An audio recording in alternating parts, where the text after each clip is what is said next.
Thank you sir. अब यहाँ पे आर्किटेक्ट कितने हैं और सिविल इंजीनियर कितने हैं? बेसिक डिफरेंस क्या होता है आर्किटेक्चर स्टूडेंट्स में और सिविल इंजीनियरिंग में? आर्किटेक्ट्स प्लान करते हैं, पूरा एग्जीक्यूट आप करते हो, जो आपने बोला वो सही है। We have the power to build the nation. उनके पास वो पावर नहीं है कि वो बिल्ड कर सके, बिल्ड हम लोग ही करेंगे। अब अपन अपने टॉपिक पे आते हैं कि अपना प्रोसेस क्या है। हाँ, पहले आप बोल सकते हैं कि आपकी रजिस्ट्री होती है, सबसे पहले तो ओन करी जाती है प्रॉपर्टी, वहाँ से चालू करते हैं। पर अपनी फील्ड में सबसे पहले होती है प्लानिंग। तो आइदर अगर इट्स अ बिग लैंड तो वहाँ पे पहले सर्वे होगा, नहीं तो we know the plot size as per the registry.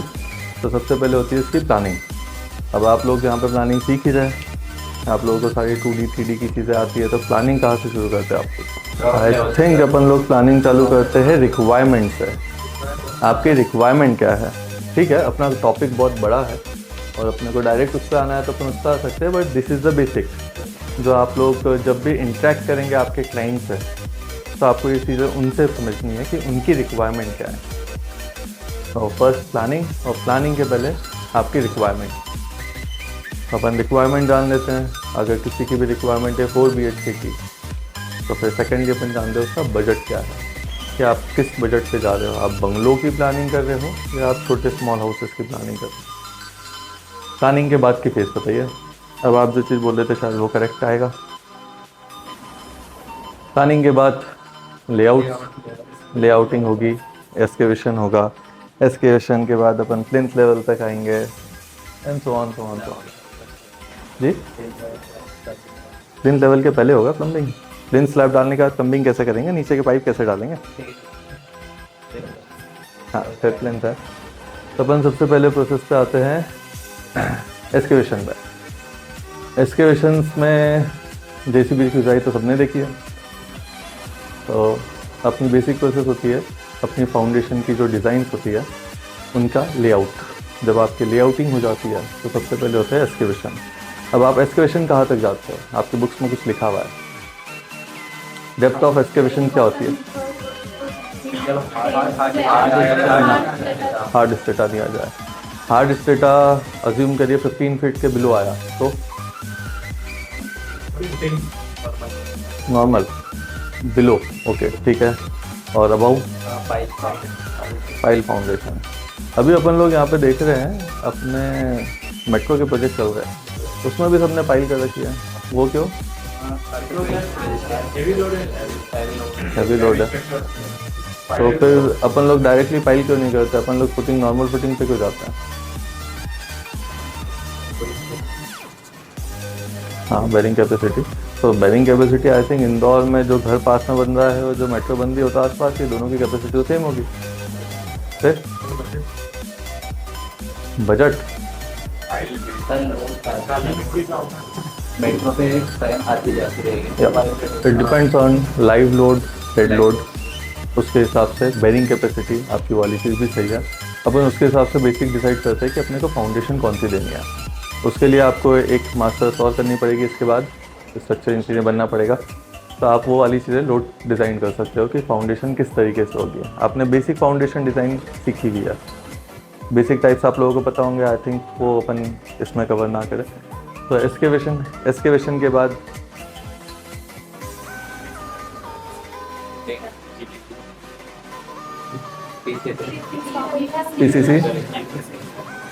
PCC then RCC 40, फिर कॉलम का। एक इसमें छोटी सी चीज़ अपन लोग ऐड कर रहे हैं, जो लास्ट 5 ईयर्स से मैंने भी ऐड करी है अपने प्रोजेक्ट्स में। एक होता है एंटी टर्माइट ट्रीटमेंट। वो स्टार्टिंग होता है एक्सकेवेशन के बाद से। जब आप सबसे पहले उस फील्ड को तैयार करते हैं, उसका प्रिपरेशन करते हैं, फील्ड प्रिपरेशन जिसे अपन बोलते हैं, उसके बाद आपके एक्सकेवेशन होते हैं। जहाँ से आपका कंक्रीट टच करेगा वहाँ पर अपन बेसिकली एंटी टर्माइट ट्रीटमेंट करते हैं। उससे कुछ केमिकल कंपोनेंट्स है, वो आप लोगों को नोन होंगे, तो मैं एक लिटरेचर दे दूँगा, उसको मिल जाएंगे। आप एंटी टर्माइट ट्रीटमेंट, जहाँ पे बेसिक सॉइल और कंक्रीट RCC दोनों का जो बीच में एक लेयर आएगी, वो आएगी एंटी टर्माइट ट्रीटमेंट की। फाउंडेशन RCC, प्लिंथ बीम और ग्राउंड बीम, अब ये दो अलग अलग टर्म्स है, ये दो अलग अलग क्यों है, कोई बता पाएगा? ये मेरा ग्राउंड लेवल है। अब कोई मुझे बता सकता है बीम कहाँ पर आएगा और किस बीम को अपन क्या बोलते हैं?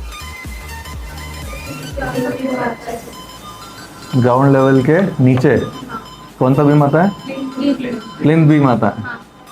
अंशुमन सर? नेक्स्ट आपको कंफ्यूजन क्लियर करता हूँ। ये ग्राउंड लेवल है, मैं अज्यूम करता हूँ यहाँ कहीं पे आपका रोड लेवल है,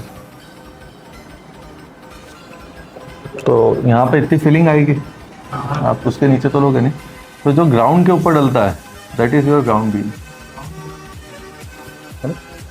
ये ग्राउंड के ऊपर डलेगा, जो भी ग्राउंड है आपका लेवल, ये लेवल जो है इसके ऊपर आएगा, ये ग्राउंड बीम हुआ। अपन प्लिंथ लेवल बोलते हैं, जो प्लिंथ स्लैब डालते हैं, वो जितना आप रोड लेवल से ऊपर लेना है। अभी आप में से किसी ने बोला था ये 2 फीट है, आप जो भी हाइट डिसाइड करते हो 2 फीट, 1.5 फीट, 2.5 फीट, उसके हिसाब से जो प्लिंथ लेवल आएगा यहाँ पर आपका पीबी आएगा, प्लिंथ बी। तो आप इस लेवल तक पहले एक्सकेवेशन करते हैं पूरा, ये इतना इतना आपका एक्सकेवेशन होगा। यहाँ पे आपकी पीसीसी आएगी, इसका बेस क्लियर होगा, जो आपके लेआउटिंग है उसके हिसाब से यहाँ पर रिइंफोर्समेंट आएगी पूरी।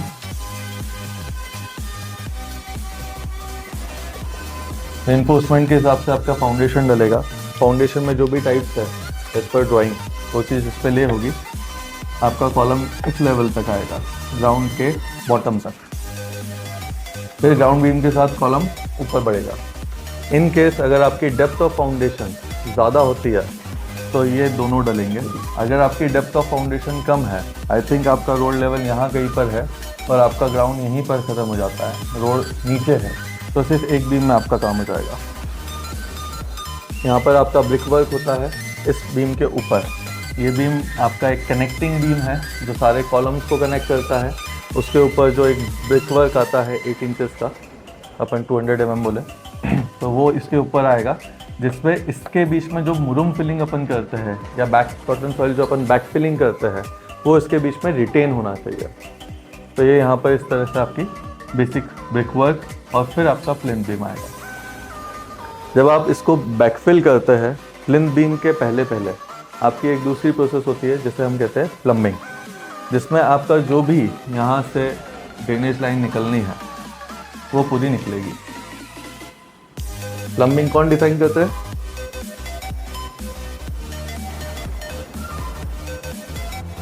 Sorry, architects. कितने काम करवाओगे उनसे? हाँ? दोनों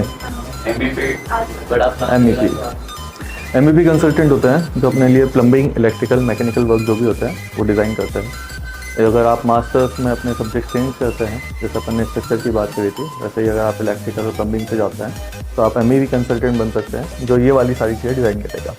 छोटे प्रोजेक्ट्स में इनकी रिक्वायरमेंट नहीं होती है। छोटे प्रोजेक्ट में हर किसी को पता है स्लोप किधर देना है, पानी किधर जाएगा, बाथरूम किधर आएगी, उसके हिसाब से अपन लोग डायरेक्टली उसको डिज़ाइन कर लेते हैं।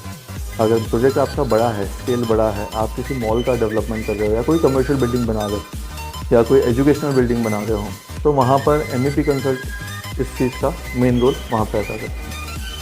आपकी प्लम्बिंग की लाइन आ गई, कहाँ पे चैम्बर आएंगे, किस तरीके से आएंगे, जो आपने बैकफिल करा है उसको एक्सकेवेट करके अपन पूरी लेइंग करते हैं प्लम्बिंग की। जहाँ पे आपके चैम्बर्स आते हैं वो चैम्बर्स आ जाएंगे, जहाँ पे आपके पाइप्स आने हैं वो पाइप्स आ जाएंगे, उनका एक थॉरो चेक हो जाएगा। देन अपन उस पर वापस से कंक्रीटिंग करेंगे for the safety of this pipe. नहीं तो अपन जब इस पर छत डालेंगे, कोई भी हार्ड वर्क डालेंगे या ईट वीट पटकेंगे तो वो टूट जाएगा, तो इस पर वापस से कंक्रीटिंग होती है। जब अपन प्लिंथ स्लैब डालते हैं तो इसके ऊपर की प्रोसेस पर आते हैं, प्लिंथ बीम और प्लिंथ स्लैब। इंदौर में जो कल्चर है वो ये है कि प्लिंथ बीम और प्लिंथ स्लैब, आपको टेक्निकल टर्म तो सबको क्लियर है ना मैं किस चीज़ की बात कर रहा हूँ, ड्रॉ करो। तो प्लिंथ बीम और प्लिंथ स्लैब अपन लोग साथ में डालते हैं। उसका रीज़न क्योंकि आई थिंक अपन यहाँ से थोड़ी दूर चलते हैं रतलाम तक, तो वहाँ पे कल्चर चेंज हो जाता है। वहाँ पे पहले बीम कास्ट हो जाते हैं, बाद में स्लैब कास्ट होती है। एनीवन?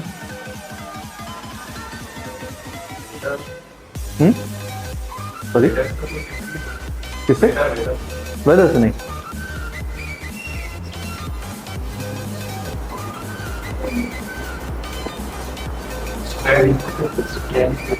अब तो ऐसी बात है, साथ में डालेंगे तो स्ट्रेंथ ज़्यादा अच्छी आएगी। डालेंगे तो स्लैब तो भी अब अंदर क्रैक हो सकती है। क्रैक के बाद साथ में क्रैक आते हैं तो क्रैक नहीं आते, तो बीच के बाद आ जाते हैं।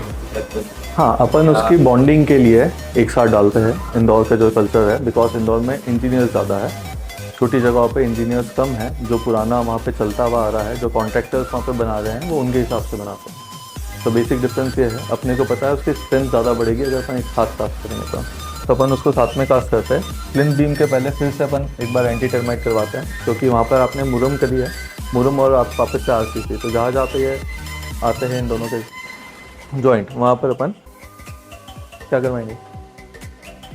Anti termite. कुछ चीज़ आप प्लिंथ बीम तक आ गए, प्लिंथ स्लैब आपकी डल गई है, अब इसके बाद क्या करेंगे?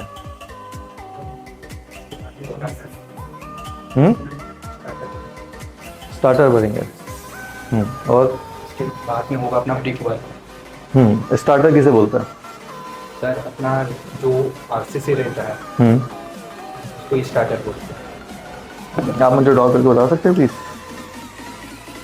कैसा दिखता है? हाँ, मतलब जो एक रद्दा आता है। हाँ, आपने एक रद्दा बोला, दैट्स क्विक वर्क। आपने स्टार्टर वर्ड यूज़ करा है, तो आप बता सकते हैं स्टार्टर क्या होता है?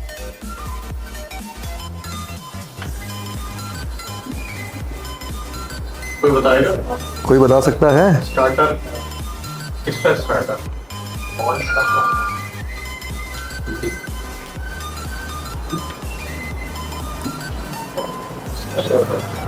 चलो अपन उसको थोड़ा सिंपल करते हैं, अपन उस पर लेआउट डालेंगे फिर से, ठीक है? तो जो आपका ब्रिक वर्क है, या स्टार्टर बोल लीजिए, आप गद्दा बोल लीजिए, एक गद्दा लगाएंगे, या फिर ब्रिक वर्क बोल लीजिए, आप वो करते हैं। जो आपने स्टार्टर वर्क यूज़ करी है उसको हम टेक्निकली कोपिंग बोलते हैं। It's look like something like this. मैं आपको एक फोटो दिखा देता हूँ। यहाँ इस पर कनेक्ट होगा क्या अपन? ये ऐसा कुछ दिखता है। आप नीचे 4 इंचेस की कोपिंग हो जाती है, उसके ऊपर फिर ब्रिक वर्क होता है। तो जो लेआउट आप डालेंगे, जो भी आपका ब्रिक वर्क रहेगा, वो पहले आप वहाँ पर सूट पटक के स्टार्टर, आई थिंक कोपिंग, या फिर आपका रन्ना, जो भी वो आप करेंगे, तब आपको चीज़ें क्लियर हो जाएगी कि यहाँ पे लेआउट कैसा आना है। इसके बाद फिर अलग अलग प्रोसेस आती है, अलग अलग टेक्निकलिटीज़ के हिसाब से। कुछ लोग कॉलम पहले भरते हैं, कुछ लोग बाद में भरते हैं।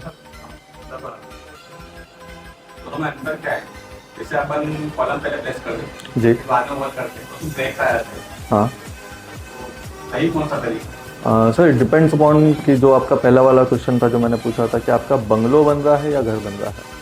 अभी मैंने आपको जो वीडियो दिखा है ये एक बंगलो का है, ये 25,000 स्क्वायर फीट का बंगला जा रहा है। यहाँ पे सारी ब्रिक वर्क जो है वो 8 इंचेस में है। तो यहाँ पर ये सारी चीज़ होगी, कॉलम भी आपके 8 इंचेस से है और ब्रिक वर्क भी 8 इंचेस का है। तो पहले आप कॉलम खड़े कर सकते हैं और उसके बाद आप वहाँ पर ब्रिक वर्क कर सकते हैं। जहाँ पर 8 इंचेस का ब्रिक वर्क आता है वहाँ पर क्रैक्स आने की संभावना कम हो जाती है। सेकेंडली, आपने मुर्गा जाली सुना होगा, चिकन मैश अपन लोग बोलते हैं। आप चिकन मैश या फिर PVC मैश अभी नई आ गई है, जो अपन पहले फ्लोरिंग में यूज़ करा करते थे, वाटर प्रूफिंग में यूज़ करा करते थे, आजकल अपन जॉइंट्स पे भी यूज़ करते हैं। तो उससे आप जो भी एक्सपांशन और कॉन्ट्रैक्शन जॉइंट आते हैं, दो अलग अलग मटेरियल होने के कारण, उसको रोक सकते हैं। बेसिकली ये 8 इंचेस ब्रिक वर्क के साथ यूज़ होता है, जहाँ पे अपन कॉलम पहले खड़े करते हैं और बाद में 8 इंचेस का ब्रिक वर्क करते हैं। पर अपन इंजीनियर्स हैं, आधा अधूरा ज्ञान तो लेते ही है हर जगह से। तो जहाँ पर आपकी ऐसी चीज़ होती है कि छोटा प्रोजेक्ट बन रहा है, भैया हाँ 10-50 का प्रोजेक्ट है, 20-50 का है, 30-50 का बंगलो है, 4 इंची की दिखवारी है, ठीक है, सब उठा देते हैं। वहाँ पर जो लेबर कॉन्ट्रैक्टर होता है उसको स्पीड मिलती है, बिकॉज आप फर्स्ट फ्लोर सेकंड फ्लोर के ऊपर बाहर से शटरिंग कास्ट नहीं कर सकते हो। तो जब वो पहले तीनों तरफ चारों तरफ से शटरिंग कास्ट कर देता है तो उसके लिए बहुत ईजी हो जाता है और उससे आपकी स्पीड ऑफ वर्क बढ़ जाती है। तो 4 इंचेस में भी आप जब आप पहले कॉलम कास्ट करते हो, जैसे ये मेरा कॉलम है, मैंने यहाँ शटरिंग लगाई, यहाँ शटरिंग लगाई, यहाँ लगाई, पीछे लगाई, इसको कास्ट कर दिया, फिर ब्रिक वर्क लिया, ये मेरा जॉइंट आया। आइदर मैं प्लास्टर के वक्त यहाँ पे चिकन मैश लगा दूँ या PVC मैश लगा दूँ, तो मेरा ये जॉइंट नहीं फटेगा। और मैं इसको जब कास्ट करूँगा तो मैं पहले ये ब्रिक वर्क करते जाऊँगा इसके साथ साथ। इसमें जो लेबर है उसको स्पीड मिलती है। अगर मैं अभी सेकंड फ्लोर पे हूँ और सेकंड फ्लोर पे मुझे ये ब्रिक वर्क करना है तो पीछे मैं लकड़ी कैसे ठोकूँगा, शटरिंग कैसे ठोकूँगा, तो वहाँ ठोकने में दिक्कत आती है। ब्रिक वर्क को एक एज लगती है, क्यूरिंग टाइम लगता है पकने के लिए। आप नेक्स्ट डे वहाँ पे कील नहीं ठोक सकते हैं कि आपने नेक्स्ट डे, नहीं तो वो क्रैक्स मारेगी। तो वो टाइम को सेव करने के लिए अपन ओपन कॉलम्स करते हैं और वो 8 इंचेस के साथ चालू हुआ था, जो अब रेगुलर लाइफ में 4 इंचेस के साथ भी करते हैं। कुछ इंजीनियर्स जो है या जो टेक्निकली क्वालिफाइड लोग हैं वो चिकन मैश और इन सब को लगा के अपने क्रैक्स को बचा लेते हैं। कुछ लोगों की अपन चीज़ सुनते हैं या उनने बनाया था उनका क्रैक आ गया इसलिए हमको नहीं लगाना, ये धारणा अपनी जो अपने क्लाइंट्स होते हैं उनकी हो जाती है। दोनों में सिर्फ टाइम सेव होता है, कोई भी चीज़ ऊपर नीचे नहीं है, ना पैसा सेव होगा ना कुछ और, सिर्फ टाइम सेव होगा। अगर आप ओपन कॉलम भर रहे हो तो आपका कंस्ट्रक्शन वर्क जहाँ पर 10 मंथ्स लेता है वहाँ 8 मंथ्स में कवर हो जाएगा। वहाँ पर आपको ड्यूरिंग प्लास्टर जितने भी आपके जॉइंट्स हैं उन सबको आइदर पीवीसी और चिकन मैट से ग्राउट करना है। इसका प्रोसेस बहुत क्लियर है, दोनों तरफ लगाया और ऊपर से प्लास्टर करना। सेम मेहनत है, शायद उसमें 2 दिन लगते हैं पर उसमें आपकी स्ट्रेंथ जो है वो सेम आ जाती है। बैक उसके बाद की प्रोसेस, ब्रिक वर्क चालू कर दिया, अब कोपिंग हो गई, ब्रिक वर्क चालू कर दिया। कॉलम का ऑप्शन आपने ले लिया है, आपको ओपन कॉलम भरना है तो ओपन कॉलम के साथ जाइए, ब्रिक वर्क के साथ भरना है तो ब्रिक वर्क के साथ जाइए, दोनों में कोई इशू नहीं है। इसके बाद ना आएगा लिंटल, लिंटल बीम क्या होता है?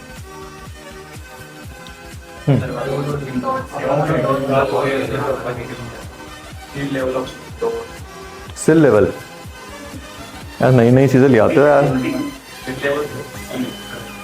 हाँ, अभी आप डोर पे आ गए थे। ओवरऑल बंगलों की डिज़ाइन पे डिपेंड करता है कि आपका सिल लेवल क्या जाएगा, क्योंकि सिल लेवल अपन लोग नॉर्मली 3 फीट देते हैं। हर जगह सिल लेवल 3 फीट नहीं आता है, वो आपके शेड्यूल्स के हिसाब से चलता है। कहीं पे 1 फीट भी आता है सिल लेवल, कहीं पर आप 2 फीट भी लेते हो, कहीं पे 2.5 भी आता है, कहीं पे 4 भी आता है। अब एक बहुत कॉमन सी चीज़ है, कहीं पे 4 फीट का सिल लेवल आता है, वो किस जगह आता होगा? अपने घर के अंदर।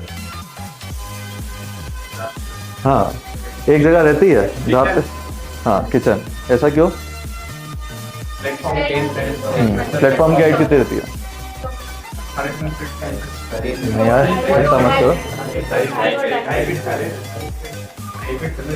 2.5 से 3 फीट के बीच में रहती है। आइडियली उसको 32 इंचेस अपन बोलते हैं, बाकी वो एज पर क्लाइंट रिक्वायरमेंट उनकी हाइट कैसी है। अगर छोटे क्लाइंट है तो आप 30 इंचेस पे आ जाओगे, ऊपर है क्लाइंट तो 34 इंचेस तक चले आते हैं, और बहुत माइल्ड केसेस में 36 तक जाते हैं। तो आपके वाले कॉन्सेप्ट भी बहुत अच्छे से क्लियर है। अपन आगे लिंटल लेवल तक एक अपन टर्म यूज़ करते हैं, कट लिंटल और फुल लिंटल और फुट लिंटल। ये कहाँ के लिए यूज़ करते हैं?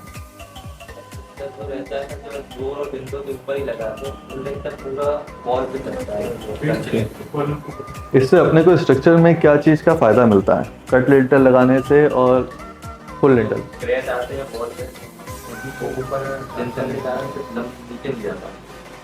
ओके, इसमें आपका टेक्निकल वाली चीज़ बिल्कुल क्लियर है कि आपके ऊपर से अगर क्रैक आ रहे हैं तो वो नीचे नहीं आ पाएंगे, बिकॉज बीच में एक आरसीसी का मेंबर आ गया है। इसका एक चीज़ और रहती है, आजकल अपन लोग रिनोवेशन कर रहे हैं, बहुत ज़्यादा रिनोवेशन हो रहे हैं। सर को पसंद आया, पास वाला भी खरीद लिया, यहाँ से तोड़ के दीवार उधर ले लिया। तो वहाँ पर अगर आपका फुल लिंटल डला हुआ है तो वो काम आएगा, ऊपर की दीवार नीचे नहीं आएगी। जितना बड़ा गेट लेना है उतना बड़ा आप दे सकते हो। During execution of process client अगर कभी भी डिज़ाइन रिवाइज कर देता है कि सर मेरे को सेंटर में चाहिए दरवाज़ा, आपने कोने में क्यों दे दिया, तो जब आप फुल लिंटल डालते हो तो आपको वो चीज़ की लिबर्टी मिलती है कि आप क्लाइंट से बोल सकते हो ठीक है सर थोड़ा बहुत पैसा आप एक्स्ट्रा दे दो, मैं दीवार तोड़वा दूँगा। तो आप जितना आपका फुल लिंटल के नीचे की जुड़ाई है वो आप तोड़वा सकते हो, ऊपर की जुड़ाई नीचे नहीं आएगी। अगर उनको एक्स्ट्रा विंडो, एक्स्ट्रा डोर कुछ भी देना है, we can plan that. Structure की स्टेबिलिटी तो है ही, बाकी फ्रीडम ऑफ वर्क भी मिलता है उसमें। अपन आते हैं उसके ऊपर, फिर ब्रिक वर्क कर लिया, अपन आ गए बीम बॉटम हाइट तक। ठीक, अब इसमें स्लैब की कास्टिंग की तैयारी करते हैं अपन लोग।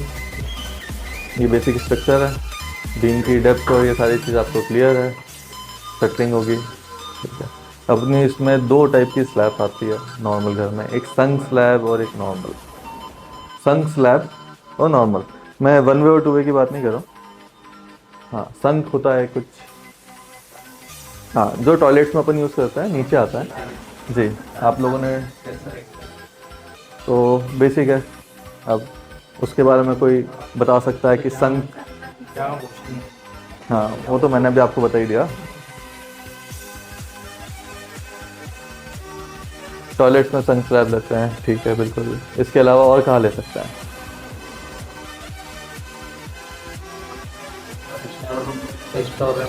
शोरूम में भी दे सकते हैं, ठीक है। और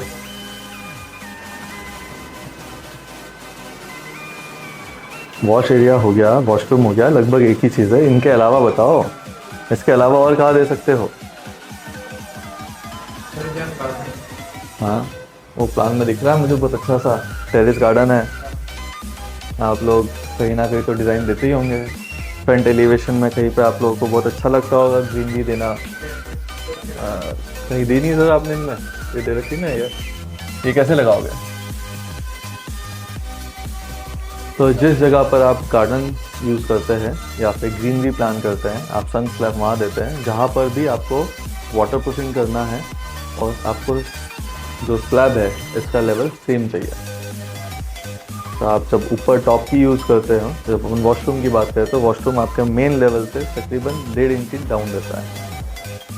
तो उसके नीचे आप जब लेते हो तो सन स्लैब बीम बॉटम से आता है।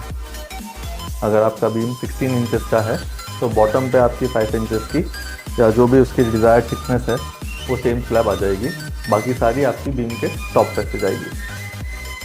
तो एक बेसिक ये क्लियर हो जाता है, क्योंकि आप हर घर में बाथरूम तो बनाते ही हो। अगर अपने को सन स्लैब नहीं देना हो तो फिर अपन वॉशरूम कैसे बना सकते हैं? किसकी हाइट बढ़ानी पड़ेगी?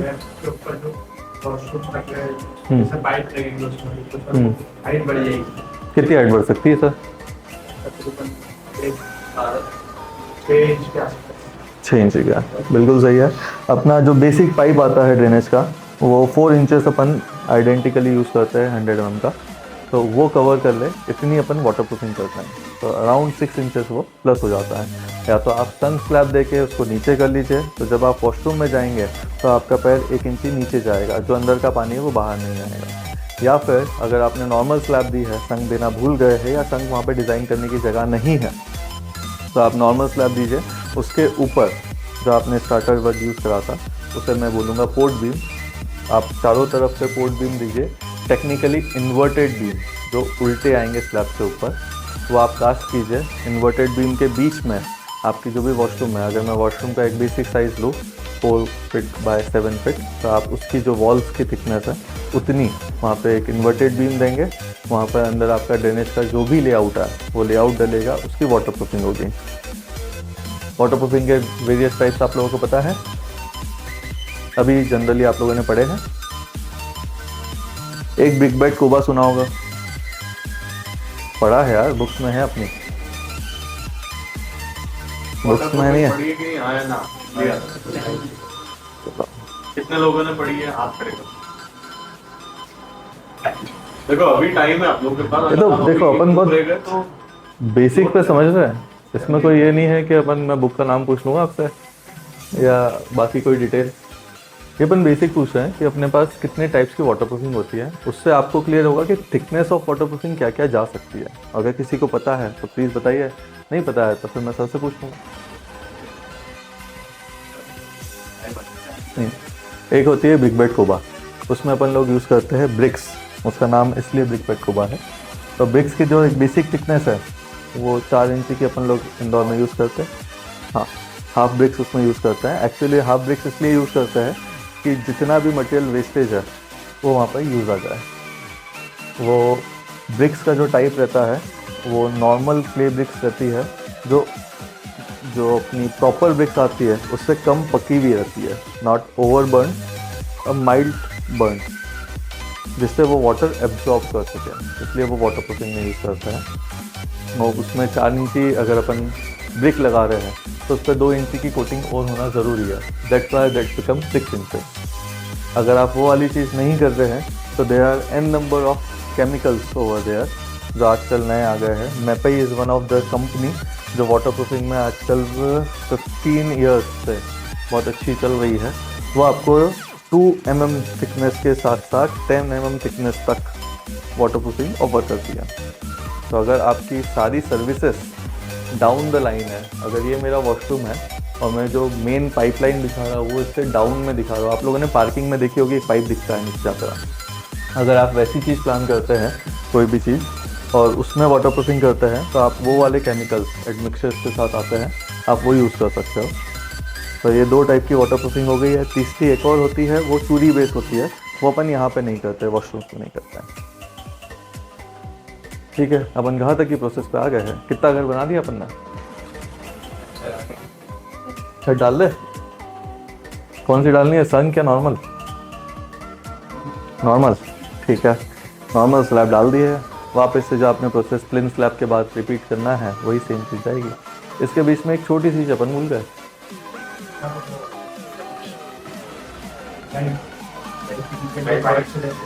जी सर, बिल्कुल। और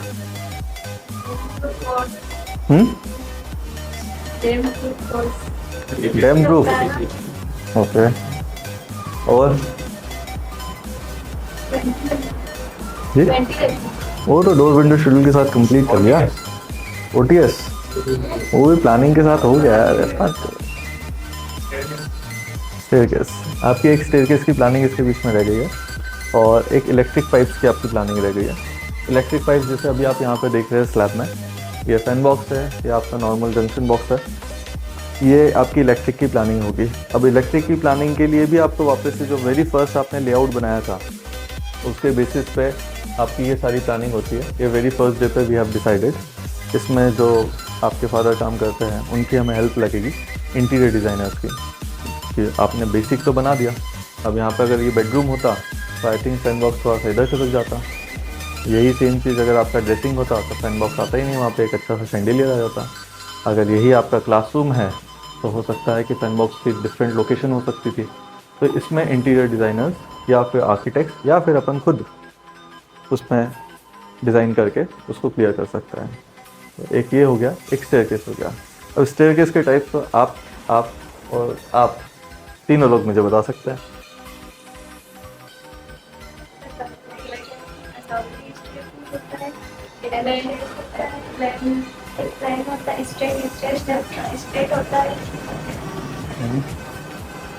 और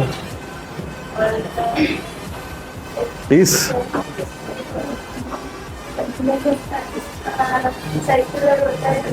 चलो 5 टाइप बता दो आप।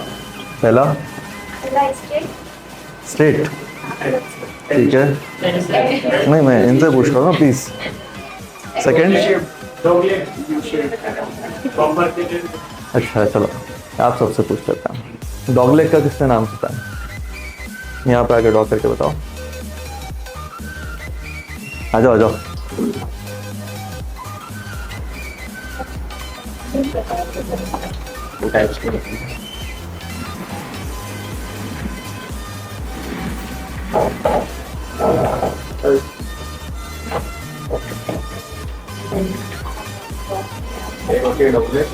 बिल्कुल।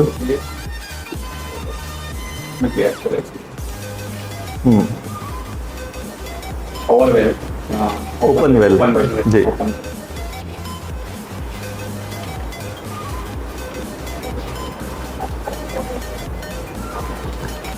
ये दोनों स्टेप बहुत सही है। जो अपने टेक्निकल नेम है वो यही है। बाकी जो आप शेप्स के हिसाब से जाते हैं वो straight, L shape, spiral, circular, ये आप कुछ भी बोल सकते हैं। अब स्टेप्स में स्टेयरकेस आपकी प्लान हो जाती है। स्टेयरकेस में आपने जो भी प्लानिंग में है, either dog leg, open well, spiral, anything, वो आपको कास्ट करनी है। अब अपन डॉग लेग में आते हैं या फिर ओपन वेल में जाते हैं तो इसमें भी आजकल 2 ट्रेंड चल रहे हैं, आप लोगों ने देखे होंगे, बनाए भी होंगे। एक नीचे से पूरी स्लोप में रहती है प्लेन, और एक होती है zigzag, उसको क्या बोलते हैं अपन? Folded plate, folded plate staircase.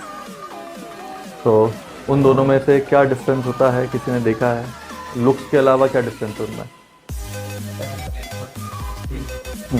इसके अंदर जाली बन गई थी, इसमें पूरा स्टेट स्टील अपना यूज होता है। सर इसमें स्टील बात की क्वांटिटी ज़्यादा रहती है। इसमें और जी ठीक है, आपके कॉन्सेप्ट सही है।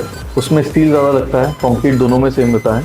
अगर हम लोग प्लान कर रहे हैं तो हम किस जगह पे कौन सी वाली चीज़ प्लान करेंगे। I am not about types of that, plain और जिगजैग फोल्डेड प्लेट, मैं उसकी बात कर रहा हूँ। अगर हमको वो प्लान करना है, आप में से ही किसी का घर है, तो आप कौन सी वाली प्लान करना पसंद करोगे और उसका रीज़न क्या है?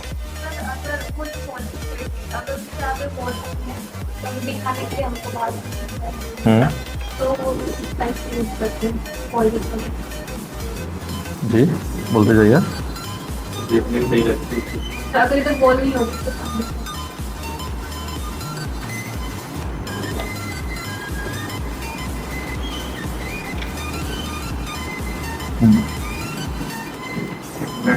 डिजाइनिंग पर्पस हो गया और एक स्पेस मिलेगी उसको। किसे? तो उसके नीचे स्पेस मिल जाएगी। ये इसमें स्पेस कम मिलेगी, उसमें स्पेस ज़्यादा मिल सकती है। ठीक है, आप आपके घर में कौन सी चीज़ लगाना पसंद करोगे? Let me ask him.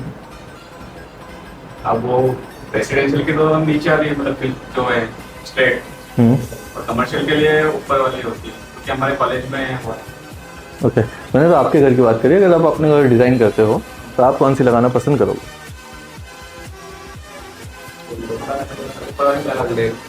ऊपर वाली भी लगा सकते हैं, नीचे भी। Thank you, you are right. Staircase किस जगह पे आ रही है उस पर डिपेंड करता है। अगर आपका डाइनिंग एरिया है तो आप वहाँ पे ये लेना पसंद करोगे, क्योंकि इसके नीचे का स्टोरेज आपको पूरा प्रॉपर मिल जाएगा। उसके नीचे चेयर जा सकती है, आपको हेड पे लगेगी नहीं, बहुत बेसिक चीज़। अगर ये वाली स्टेयरकेस आप प्लान कर रहे हो, आपका कोई भी प्लॉट है या कमर्शियल बिल्डिंग है, रेजिडेंशियल बिल्डिंग में रेंट आउट पर्पज़ से है, या फिर बहुत बड़ा प्लॉट साइज़ है जहाँ पर इसके नीचे की जो जगह है वो डेकोरेशन के लिए यूज़ हो रही है, वहाँ पे कोई ह्यूमन नहीं जाएगा, तो आप ये वाली चीज़ यूज़ करते हैं। इसमें रेनफोर्समेंट ज़्यादा लगता है, इसमें कंक्रीट ज़्यादा लगता है। अगर हम कॉस्टिंग वाइज देखे जाए तो दोनों हम लोगों को तो लगभग बराबर ही करते हैं। तो ये आपकी जो स्पेस आपने डिज़ाइन करी है उस जगह के हिसाब से होगी कि आपको क्या चीज़ देनी है। क्योंकि आप लोग जब भी क्लाइंट के लिए डिसाइड करोगे तो क्लाइंट तो ये बोलेगा सर ये अच्छी लग रही है, आजकल ट्रेंड में ये चल रही है, तो वहाँ पे आपको उसको बताना पड़ेगा सर इसके नीचे आपका वॉश एरिया है तो आपको ये वाली लगानी है। सर आपके इसके नीचे डाइनिंग टेबल है, कहीं ना कहीं आप उसको खसका के रख दोगे जब तक 8 लोग नहीं आएंगे, तो आपको ये वाली लेनी है। ठीक है, अपने इलेक्ट्रिक पॉइंट भी कवर कर लिया, ऊपर की छत भी डाल दी। कितने मंजिल बनाना है, लगभग सेम प्रोसेस, सबसे ऊपर आ जाता है, टेरेस फ्लोर पे। हाँ, पैरापेट वॉल भी बना दिया आपने, बेसिक हाइट आपने पैरापेट वॉल की ले ली। क्या लोगे? 10 फीट। उससे ऊपर लेने की इच्छा होगी तो ले सकते हैं, उससे नीचे नहीं ले सकते। ये भी सकते हैं, डिजाइनिंग पर्पस अगर एलिवेशन में आ रही है उसको ले सकते हैं। ठीक है। आप लोग वाटर प्रूफिंग करते हो। अब वापस से यहाँ पे एक और टाइप ऑफ वाटर प्रूफिंग आएगी जो मैंने आपको बताई थी। कौन सी वाली बताई थी? एक तो कोबा हो गई। आप सबसे ऊपर की स्लैब में स्लोप लेते हो या नहीं लेते हो?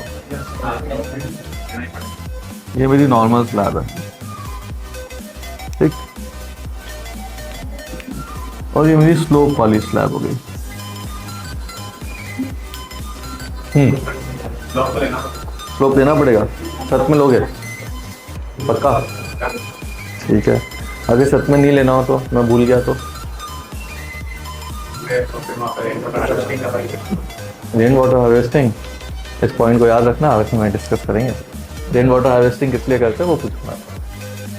देखिए, दो सिंपल सी चीज़ है। आप प्लेन भी ले सकते हैं, आप स्लोप में भी ले सकते हैं। अगर आपने प्लेन स्लैब ली है तो आपको जो ब्रिक वर्क है, जो बीम की हाइट है, वो लगभग सेम यूनिफॉर्म एक जैसी मिलेगी। आपको अभी यहाँ से लेकर यहाँ तक स्लैब में 4 इंची का अगर मैं डिफरेंस दे दूँगा ना, तो यहाँ पे बीम आपको ऊपर मिलेगा, यहाँ पे आते आते वो नीचे हो जाएगा। जब आप इंटीरियर में फॉल सीलिंग नहीं करते हो या आपकी हाइट बहुत ज़्यादा है, तो आप ये चीज़ यूज़ कर सकते हो कि आपने स्लैब में ले लिया, स्लोप में ले लिया। और अगर आप प्लेन लेते हो तो आपको इंटीरियर्स में कोई इशू नहीं आता, आपको इसके ऊपर पे स्लोप डालना पड़ेगा। Then we are using again water proofing. एक रीज, ठीक,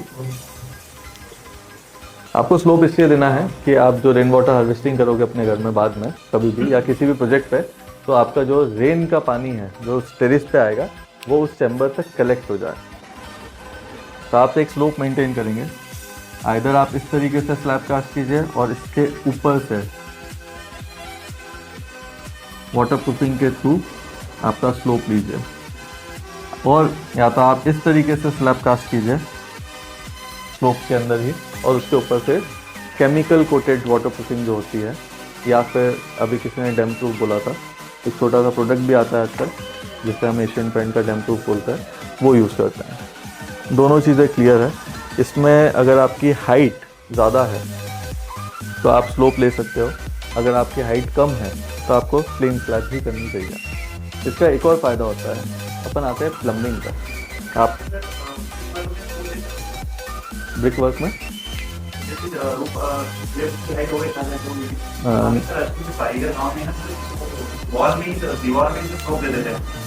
सर अपन दे सकते हैं, पर उसमें इश्यूज जो आता है वो स्टेबिलिटी के इशू आते हैं। जब आप बीम कास्ट करते हो तो आप अगर बीम को नॉर्मली डिज़ाइन कर रहे हो कि मेरा 8-12 का बीम है, तो आपकी थिकनेस तो हो गई, अब वो एक जगह पे 12 है, एक जगह पे आते आते 4 इंची का हो गया, तो 8x8 का हो गया।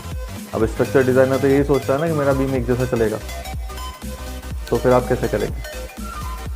और अगर बीम आप ऐसा स्ट्रेट डालने की जगह ऐसा टेढ़ा डालोगे तो स्टेबिलिटी इशूज़ के भी आएंगे। तो उसको जो भी देते हैं वो अपन बीम्स के अंदर कास्टिंग कर, मतलब जो वॉल्स है वो बिल्कुल क्लियर रहेगी, बीम्स के अंदर जो भी स्लोप जाएगा वो जाएगा। उसमें जो बीम डिज़ाइन होता है वो 4 इंचेस प्लस डिज़ाइन होता है। वो आपको पहले से बताना पड़ेगा अपने स्ट्रक्चर डिज़ाइनर को कि सर मैं तो स्लोप 4 इंची का अपनी छत में ही लूँगा, मैं नहीं कर रहा वाटर प्रूफिंग एक्स्ट्रा। तो वो आपका जो 12 इंची में बीम आ सकता था उसको 16 इंची में डिज़ाइन करेगा, ओवर सेफ डिज़ाइन करेगा कि इन केस अगर आपने कुछ भी चीज़ करी है उसमें जो ऊपर का टॉप का रेनफोर्समेंट जाता है वो रेनफोर्समेंट भी, अगर मैं इसमें बात करूँ तो इस जगह पे आपका मेन रेनफोर्समेंट चलेगा और एक्स्ट्रा यहाँ पे चलेंगे, रिंग यहाँ पे भी बंधेगी और रिंग यहाँ पे भी बंधेगी। इन दैट केस वो रिंग आते आते छोटी होते होते होते यहाँ पे आके इसी रिंग में आपका काम हो जाएगा, वो जो एक्स्ट्रा सरिया है वो उसके साथ बाइट हो जाएगा। इसमें एक फ़ायदा और होता है, जब आप प्लम्बिंग की बात करते हैं, नीचे आपने ड्रेनेज का पाइप तो डलवा दिया, अब आप पानी लाओगे कहाँ से? जो अपने CPVC के पाइप डलते हैं वो अपन छत पे डालते हैं। पहले कास्ट आयरन के चलते थे, आजकल CPVC ही चल रहे हैं। तो आप जब वो पाइप लेते हो, आ गई अपने छत, आप इस जगह पे वो पाइप को छुपा देते हो। जो आप वाटर प्रूफिंग करते हो, आइदर आप ब्रिक बेड कोबा करो तो it will give 5 to 6 inches की डेप्थ, उसके अंदर आपका पाइप छुप जाता है पूरा। आप चूरी फिनिश करते हो, इसमें आप लोग नॉर्मल अपनी 4mm चूड़ी जो आती है, 4 सेग्रीगेट क्रेसेंट जो अपन आजकल टर्म यूज़ कर रहे हैं, आप उससे इसको पूरा लेवल करके उसके अंदर सीमेंट और वाटर एटमॉस्फेयर जो अपन URP बोलते हैं, डॉक्टर पिक्चर दूसरी टर्म्स में बहुत सारे आते हैं URP में, वो वाटर प्रूफिंग केमिकल होता है। तो आप उसके साथ इसका स्लोप बनाते हो। वाटर प्रूफिंग का सिंपल सा एक ही फंडा है, वाटर कहीं पे भी कलेक्ट ना हो। अगर मेरा कहीं पे भी वाटर प्रूफिंग मैंने करा है और बीच में एक लेवल डाउन हो गया है और वो पानी उस जगह पे कलेक्ट हो रहा है, ये मेरी स्लैब है और मेरा पानी इस जगह पे कहीं पे भी कलेक्ट हो रहा है, मैंने यहाँ पे कोबा भी करी है, क्योंकि इसको जाने की कहीं जगह नहीं मिल रही है, कोई स्लोप नहीं है, तो कहीं ना कहीं विद इन सम टाइम ये पेनिट्रेट करेगा ही करेगा। तो इसलिए अपन इसको स्लोप में लेते हैं। आपने स्लोप लिया, आपको ना इधर कोई जगह मिलनी चाहिए ना इधर कोई जगह मिलनी चाहिए, पानी पूरा आना चाहिए। अगर आप इस पर वाटर प्रूफिंग करो किसी भी तरीके से या नहीं भी करो किसी एक सीन में और आपका स्लोप मेंटेन्ड है पूरा, तो आपका पानी का लीकेज नहीं आएगा, तो पानी कहीं पे रुकना नहीं चाहिए। आपकी प्लम्बिंग की जो प्रोसेस है वो इस समय तैयार होती है जब आपका ब्रिकवर्क और RCC frame structure, column, beam, slab और सारी ब्रिक्स ये कंप्लीट हो जाती है। Then will start again electric and plumbing work before plaster, है ना। क्योंकि आपकी आजकल सारी चीज़ें कंसील चल रही है, we are offering conceal piping of electric as well as conceal water layout. तो आपकी जितनी भी चीज़ें हैं, जैसे अगर मैं इसमें बात करूँ तो आपको यहाँ से पता नहीं चल रहा है कि यहाँ से वायर वहाँ पे कैसे गया, दैट इज़ कंसील्ड। आपका प्लास्टर के पहले सारी चीज़ें कंसील हो जाती है, वो सारी चीज़ें अपने को MEP कंसल्टेंट देगा, और अगर छोटा प्रोजेक्ट है तो अपन खुद डिज़ाइन कर लें। आपकी सारी पाइपिंग हो गई, आपकी इलेक्ट्रिक की भी हो गई, प्लम्बिंग की भी हो गई। अब प्लम्बिंग की जब आपकी होती है तो आप उसको चेक कैसे करते हैं?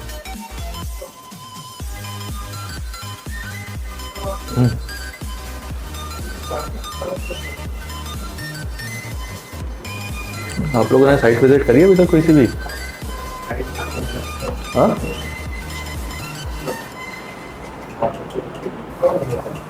लेवल चेक करना है सर। लेवल चेक नहीं सर, उसमें एक्चुअली ये होता है कि जब आपने पाइप डाल दिया, कंसील कर दिया, उसके ऊपर प्लास्टर कर दिया और बाद में कभी लीकेज हो गया तो आपको पता ही नहीं चलेगा कि वो पाइप कहाँ से टूटा है, कौन सा जॉइंट रह गया है। तो जब आप लेइंग करते हैं उसकी, तो आप एक प्रेशर पंप नाम की चीज़ आपने सुनी होगी। आपने जब प्लम्बिंग की लाइन ले कर दी है तो आप उसका लीकेज चेक करोगे, क्योंकि ह्यूमन एरर होते हैं, लेबर से अपनी गलतियाँ हो जाती है, कहीं पे केमिकल ज़्यादा लग जाता है, कहीं पे छूट जाता है, तो वहाँ पर लीकेज की संभावनाएं बढ़ जाती है। तो प्रेशर पंप नामक चीज़ आपने सुनी होगी, नहीं तो नॉर्मली अपन सबमर्सिबल पंप या इस टाइप के जो भी पंप होते हैं, या फिर जो आपने ऊपर वाटर टैंक प्लान करा है आइदर आरसीसी और सिंटेक्स एनी, उसके अंदर अपन पूरा पानी भर के उसको 7 डेज तक चेक करते हैं। उस समय अपनी क्यूरिंग नहीं होती है, क्योंकि आपकी ब्रिक वर्क पूरी पक चुकी होती है, दैट पाए अपन उसमें बाद में झिरी करके उसको कंसील करते हैं। तो आपको लीकेज वहाँ पे समझ में आता है कि लीकेज है या नहीं है। If leakage is there, resolve the point immediately, उसको ख़त्म कीजिए, वापस से 7 डेज़ की प्रोसेस कीजिए कि एक लीकेज पकड़ में आया, ऐसा तो नहीं कि दूसरी जगह भी है। अगर लीकेज नहीं है तो फिर आप उसको कंप्लीट चेक करके अपनी प्लास्टरिंग की प्रोसेस चालू करेंगे। प्लास्टरिंग की प्रोसेस में जो चीज़ आपने पूछी थी क्रैक्स की, अगर आप उस समय पर चिकन मैश या फिर फाइबर मैश इन कंसील पाइप्स के ऊपर भी लगाते हैं और जॉइंट पे भी लगाते हैं, ये जॉइंट हो गए यहाँ कंसील, तो आपको अंदर के क्रैक्स नहीं मिलेंगे। इसमें लेबर चार्ज थोड़ा सा बढ़ता है। अगर overall cost of the project की बात करें तो कहीं पर भी माइन्यूट 0.01% के आसपास का डिफरेंस आएगा, तो एज़ गुड एज़ नथिंग, पर उससे आपकी जो क्वालिटी ऑफ प्रोडक्ट है वो बहुत अच्छी हो जाएगी। इसमें एक चीज़ अपन और छोटी सी भूल गए, आजकल लोग एसी वेसी भी लगा लेते हैं, तो जो भी कंसील पाइपलिंग होती है, चाहे वो इलेक्ट्रिक की हो, प्लम्बिंग की हो, एसी की हो, या फिर सोलर के लिए लगानी हो, या फिर आजकल कैमरेज भी चल रहे हैं, अगर आप पीओपी नहीं कर रहे हो, फॉल सीलिंग नहीं कर रहे हो, तो वो सब भी कंसील होके जाता है।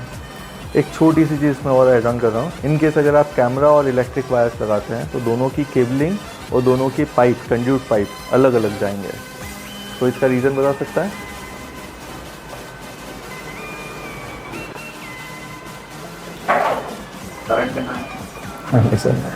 It's not about current, it's about the signal.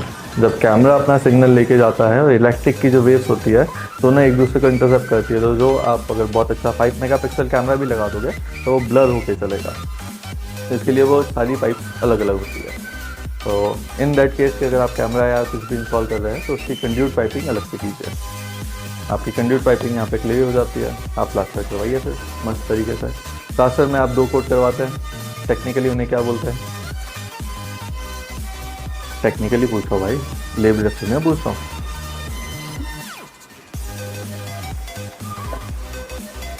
अरे किसी ने सुना होगा 6 mm, 12 mm, 15 mm, वो क्या है? हाँ हाँ, तो कहाँ पे क्या यूज़ करता है? मुझे छत पे करना है तो मैं कौन सी थिकनेस यूज़ करूँगा? क्यों?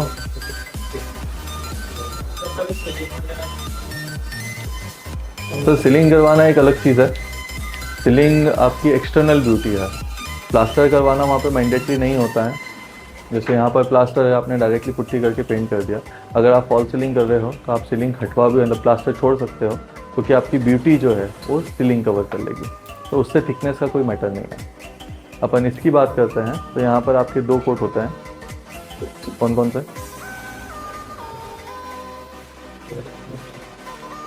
एक 6 mm बेस और फिर 12 mm, या एक्सटर्नल में अपन आते हैं तो 6 और 15 mm। तो ये वाली जो चीज़ आती है वो उसकी स्टेबिलिटी के लिए जाती है, क्योंकि आपका जो ब्रिक वर्क है दैट बिकम अंडुलेटेड, वो कभी भी प्लेन नहीं रहेगा, इसलिए अपन 2 कोट में से करते हैं। अब आपकी वाली जो लैंग्वेज है उस पर अपन आते हैं मोटा माल और बारीक माल। पहले आप मोटा माल छाप देंगे जिससे आपका अंडुलेशन बेसिक लेवल पे कम हो जाए, फिर बारीक माल से उसे फाइन ट्यून करके एक बेसिक लेवल दे देंगे। Plaster complete. अब नेक्स्ट प्रोसेस पेंटिंग की, ठीक है। और कहाँ तक बन गया है घर? प्लास्टर हो गया है, अब क्या क्या बाकी रह गया? डोर विंडो बाकी रह गया, फ्लोरिंग बाकी रह गई, पेंटिंग। और भी बहुत सारी चीज़ बाकी है, आप सही हो, बताते जाओ। फायरिंग और फिनिशिंग प्रोडक्ट सारे बाकी रह गए। इसमें अभी तक आपका जो कंस्ट्रक्शन हुआ है, अपनी टर्म में उसे ब्लैक बॉक्स कंस्ट्रक्शन बोलते हैं जी। RCC frame structure included with plaster, इसमें सारी इंटरनल चीज़ें जितनी भी कंसील्ड पाइप्स है वो सब छूट जाती है। It's known as black box construction. जो सिविल इंजीनियर्स 90% आर्किटेक्ट्स के साथ कोलैब करते हैं वो ब्लैक बॉक्स कंस्ट्रक्शन तक करते हैं। यहाँ तक आते आते आपका 70 to 75% ऑफ द बजट जो है वो एक इकोनॉमिकल हाउस का या फिर एक आइडियल बंगलो का यहाँ पे ख़त्म हो जाता है। इसके बाद आपकी फिनिशिंग की टर्म्स आती है। फिनिशिंग में आपको जो चीज़ दिख रही है वो सारी चीज़ आएगी। आप चाहे पेंट लीजिए, चाहे आप फ्लोरिंग लीजिए, चाहे आपकी टर्म में फॉल सीलिंग लीजिए, चाहे आप डोर विंडो लीजिए। डोर विंडो के साथ आप ग्रिल्स लीजिए, सेफ्टी डोर्स लीजिए, वायरिंग लीजिए, ऊपर के जितने फॉसेट्स है जो नल लगेंगे वो लीजिए। ये सब फिनिशिंग वर्क में आता है। अब ये फिनिशिंग वर्क तो सारे एक जैसे हैं, इसको कहीं से भी कुछ भी चालू कर सकते हैं। अब आप लोग किस तरीके से उसको दो अलग अलग पैटर्न्स में डिवाइड करोगे ये मुझे बताओ। कहीं से भी कुछ भी कर सकते हो। आप पेंटिंग पहले कर लो, फ्लोरिंग बाद में करो, कोई इशू नहीं है। आप फ्लोरिंग पहले कर लो, फॉल सीलिंग बाद में करो, कोई इशू नहीं है। आप सबसे पहले फॉल सीलिंग कर लो। अब ये वाली चीज़ कौन डिसाइड करेगा और कैसे डिसाइड करोगे? जस्ट कॉमन सेंस, इसका टेक्निकल नॉलेज से कोई लेना देना नहीं। आप फॉल सीलिंग चालू कर रहे हो, आप खड़े हो जाइए, आपके साथ आप फ्लोरिंग चालू कर रहे थे, आप भी खड़े हो जाओ। और अपने पास 3-4 टीमें होनी चाहिए ना डिसाइड करने के लिए। हाँ, और कुछ किसी को पहले चालू करना हो तो वो बता दो। आप फॉल सीलिंग हमने चालू कर लिया। हाँ, डिज़ाइनर है यार, बस सिर्फ फ्लोरिंग और यही चालू कर सकते हैं। चलो मैं खड़ा कर देता हूँ, कोई भी एक खड़ा हो जाओ जो पेंटिंग वर्क ले लो। मैंने पहले पेंटिंग चालू कर दी, हो जाओ आप खड़े हो जाओ। हाँ, ठीक है। अब प्रोसेस की बात कर लेते हैं अपन। आपने फॉल सीलिंग चालू करी, क्या सोच के फॉल सीलिंग चालू कर रहे हो आप? फॉल सीलिंग के लिए चीज़ अपन यूज़ करते हैं, ऊपर मान लो खत्म भी कोई मटेरियल अपना नीचे देता है, अपना फ्लोर हो जाइए तो उठने वगैरह का डर रहता है। इसका पहले ऊपर वाला काम कर लेते हैं, फिर नीचे वाला करना। सबसे आधी में फ्लोर इतना है, वॉल का पेंट करना है, वो भी पेंट ही करना है। क्योंकि पेंट वो भी मटेरियल जो होता है तो तुम फ्लोरिंग हमेशा साफ रख रहे हैं। ठीक है, आपका वाला पॉइंट बता दीजिए सर। आप फ्लोरिंग क्यों करोगे पहले? इसलिए करा ताकि फ्लोर बचा सके। फ्लोर पे तो शीट बिछ सकती है जो आती है, थर्माकोल या किसी भी शीट पर, तो कवर कर सकते हैं। तो अपन फ्लोर लग गया, उसके बाद कवर करके अपना पूरा काम कर सकते हैं। पेंटिंग हो गया, सीलिंग हो गया। ठीक है, आप हाँ मैंने खड़ा कर दिया, आप उनके साथ हो। चलो यार आप बैठ जाओ, मैं ही पेंटिंग चालू कर देता हूँ। हाँ प्लीज़ बैठिए। मैंने पेंटिंग चालू कर ली। मैंने पेंटिंग चालू इसलिए कर ली कि मैं एक कोट ऑफ पेंट कर दूंगा, प्राइमर जिसे अपन बोलते हैं। सेकंड कोट ऑफ पुट्टी चालू कर दूंगा मैं। अगर मेरे कोटेशन में या फिर मेरी डिज़ाइन टीम ने मुझे ये चीज़ इंस्ट्रक्ट करी है कि मुझे 3 लेयर ऑफ पुट्टी चाहिए, तो मैं 2 लेयर ऑफ पुट्टी अभी फिनिश कर दूंगा, बाकी चीज़ें होल्ड कर दूंगा। उससे मुझे जो चीज़ का फ़ायदा होगा वो ये होगा कि जब मैं छोटी सी लाइट जलाऊंगा तो वो रिफ्लेक्ट होकर बड़ी जलेगी। जो ब्लैक बॉक्स था ना बिकम वाइट वॉश हो गया है इस पर, तो वो चीज़ें बड़ी दिखेगी। ठीक, आपने जो चीज़ बोली, अगर मैं पहले फॉल सीलिंग चालू करता हूँ तो फॉल सीलिंग में भी मेरा फंडा क्लियर है। अगर मैं फॉल सीलिंग पहले नंबर पे लेता हूँ तो मेरा फ्लोर तो प्रोटेक्ट हो गई, पर उसके लिए हम फ्लोर प्रोटेक्टर भी यूज़ कर सकते हैं। अगर फ्लोर प्रोटेक्टर पे पैसा नहीं लगाना है आप में से किसी को, तो जो फ्लोर प्रोटेक्टर मतलब फ्लोर की जो टाइल्स आती है उसके जो बॉक्सेस होते हैं आप वो भी बिछा सकते हो। और नहीं तो सबसे सस्ती अपनी आती है पीओपी, प्लास्टर ऑफ पेरिस, वो भी आप ले कर सकते हो। तो उससे भी फ्लोर पे गंदगी नहीं होती है या स्क्रैचेस की संभावना कम हो जाती है। अगर अपन ऊपर की चीज़ पहले कर देते हैं तो उसमें आप जब फॉल सीलिंग करोगे तो उसकी बेसिक प्रोसेस होती है। सबसे पहले आपका जो बेसिक स्ट्रक्चर है जो अपन एल्यूमिनियम सेक्शन में बनाते हैं वो लगेगा, उसके ऊपर जो भी आपकी डिज़ाइनिंग है वो क्लियर होके जिप्सम के जो बोर्ड आते हैं वो नहीं होंगे। जिप्सम के बोर्ड के पहले वापस से आपको इलेक्ट्रिकल वाले पर्सन को बुलाना पड़ेगा जो उसमें वायरिंग करेगा। तो अगर आप पहले पीओपी कर रहे हो तो आप उसमें वायरिंग करवा के लाइट्स पहले दिन से प्लान कर दोगे कि हमने लाइट प्लान कर लिया। Now it's easier for the person who is taking tiles, तो उसको अच्छी रोशनी मिलेगी, उसको अच्छा लुकआउट मिलेगा पूरा। तो वो नीचे से जब लगाएगा तो कहीं पे भी जो माइन्यूट से अपने लेवलिंग डिस्टेंस आते हैं वो चीज़ नहीं आएगी।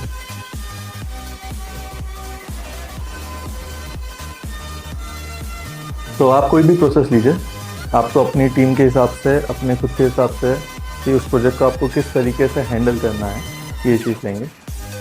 ये तीनों प्रोसेस तो आपकी हो गई। इसमें अपने को डोर विंडो एक इंस्टॉल करना चाहिए। तो डोर विंडो अपन कब इंस्टॉल करेंगे वो कैसे डिसाइड करेंगे?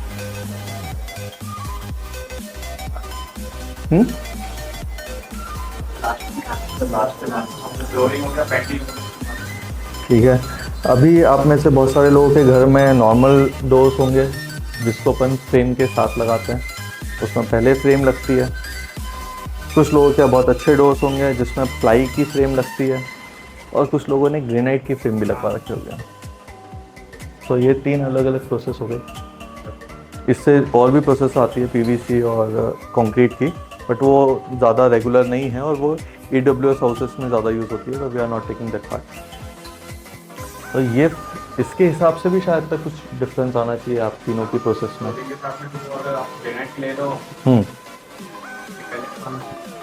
ग्रेनाइट की ले रहे तो फ्लोरिंग के पहले होने चाहिए। ठीक है। अगर प्लाई की ले रहा हो तो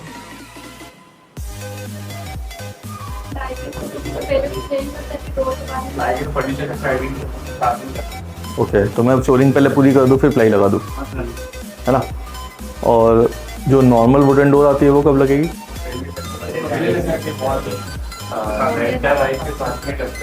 लिंटर लाइट के साथ ही लग जाती है। हाँ सर, मैं तो भूल गया, अब क्या करूँ, कैसे लगाऊँ? मेरे को वुडन ही लगानी है तो कैसे कैसे हो जाएगी? ऐड कैसे कर सकता हूँ, तरीका बताइए ना सर।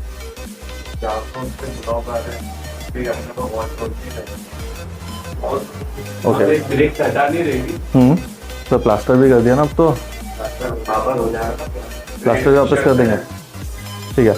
आपका जो प्रोसेस है उसमें हिंजेस आते हैं। जब आपने कोई भी फ्रेम देखी होगी तो उसमें लोहे की पट्टी लगी रहती है जिसको आप अंदर अगर वॉल के साथ ग्राउट कर देते हैं तो उसकी सेफ्टी और स्टेबिलिटी दोनों बढ़ जाती है। अगर मेरे जैसा इंसान है और भूल गया है, या फिर क्लाइंट का बजट एकदम से चेंज हो गया है कि नहीं सर मैंने छत बढ़वा दिया, मेरा बजट नहीं है और अब मुझे जो प्लाई की थी वो अब लगवानी है नॉर्मल वाली, तो अपने होल्फास आते हैं, आप उसके साथ लगा सकते हो। बाद में पेंट जब अपन करते हैं उस पर तो जो उसके होल रहते हैं वो ख़त्म हो जाते हैं, स्टेबिलिटी सेम रहती है। ये वाली चीज़ अपन फ्रंट डोर को छोड़ के, फ्रंट डोर में जो आपने प्रोसेस बोला था वो करेक्ट था, जहाँ पे मेन अपने को स्टेबिलिटी चाहिए कि अपन उसको तोड़ के अंदर तक पूरा ग्राउट करें और फिर लगाएं। बाकी सारी जगहों पर आप नॉर्मल ड्रिल मशीन से होल्फास लगा के उसको कंप्लीट कर सकते हैं। अगर आपकी डोर विंडो शेड्यूल्स आपके हिसाब से क्लियर है या आपको पता है आपको कौन सी वाली चीज़ यूज़ करनी है, उसके हिसाब से भी आप इन सब फिनिशिंग मटेरियल्स को लगा सकते हो। अगर आपकी ग्रेनाइट की है तो आप पेंटिंग भी चालू कीजिए, आप फॉल सीलिंग भी चालू कीजिए और आप ग्रेनाइट की फ्रेम्स लगाना चालू कीजिए। अगर आपकी वुडन की है तो आप या तो बिफोर प्लास्टर उसको इंस्टॉल कर दीजिए या आफ्टर प्लास्टर इस समय पे आप उसको इंस्टॉल करेंगे, जिससे जो पेंटर रहेगा वो उन दोनों के जो जॉइंट्स हैं उनको क्रैक सील जो आता है उनसे भर देगा। तो इस पर भी आपकी चीज़ें डिपेंड करती है। और अगर आप इसमें कोई दूसरी चीज़ जाते हैं, जैसे अपन प्लाई वाली पे जाते हैं, तो उसमें आपका पूरा फ्लोर लेवल पहले डिसाइड हो जाता है, फ्लोर लग जाता है, उसके बाद पूरी पैनलिंग होती है।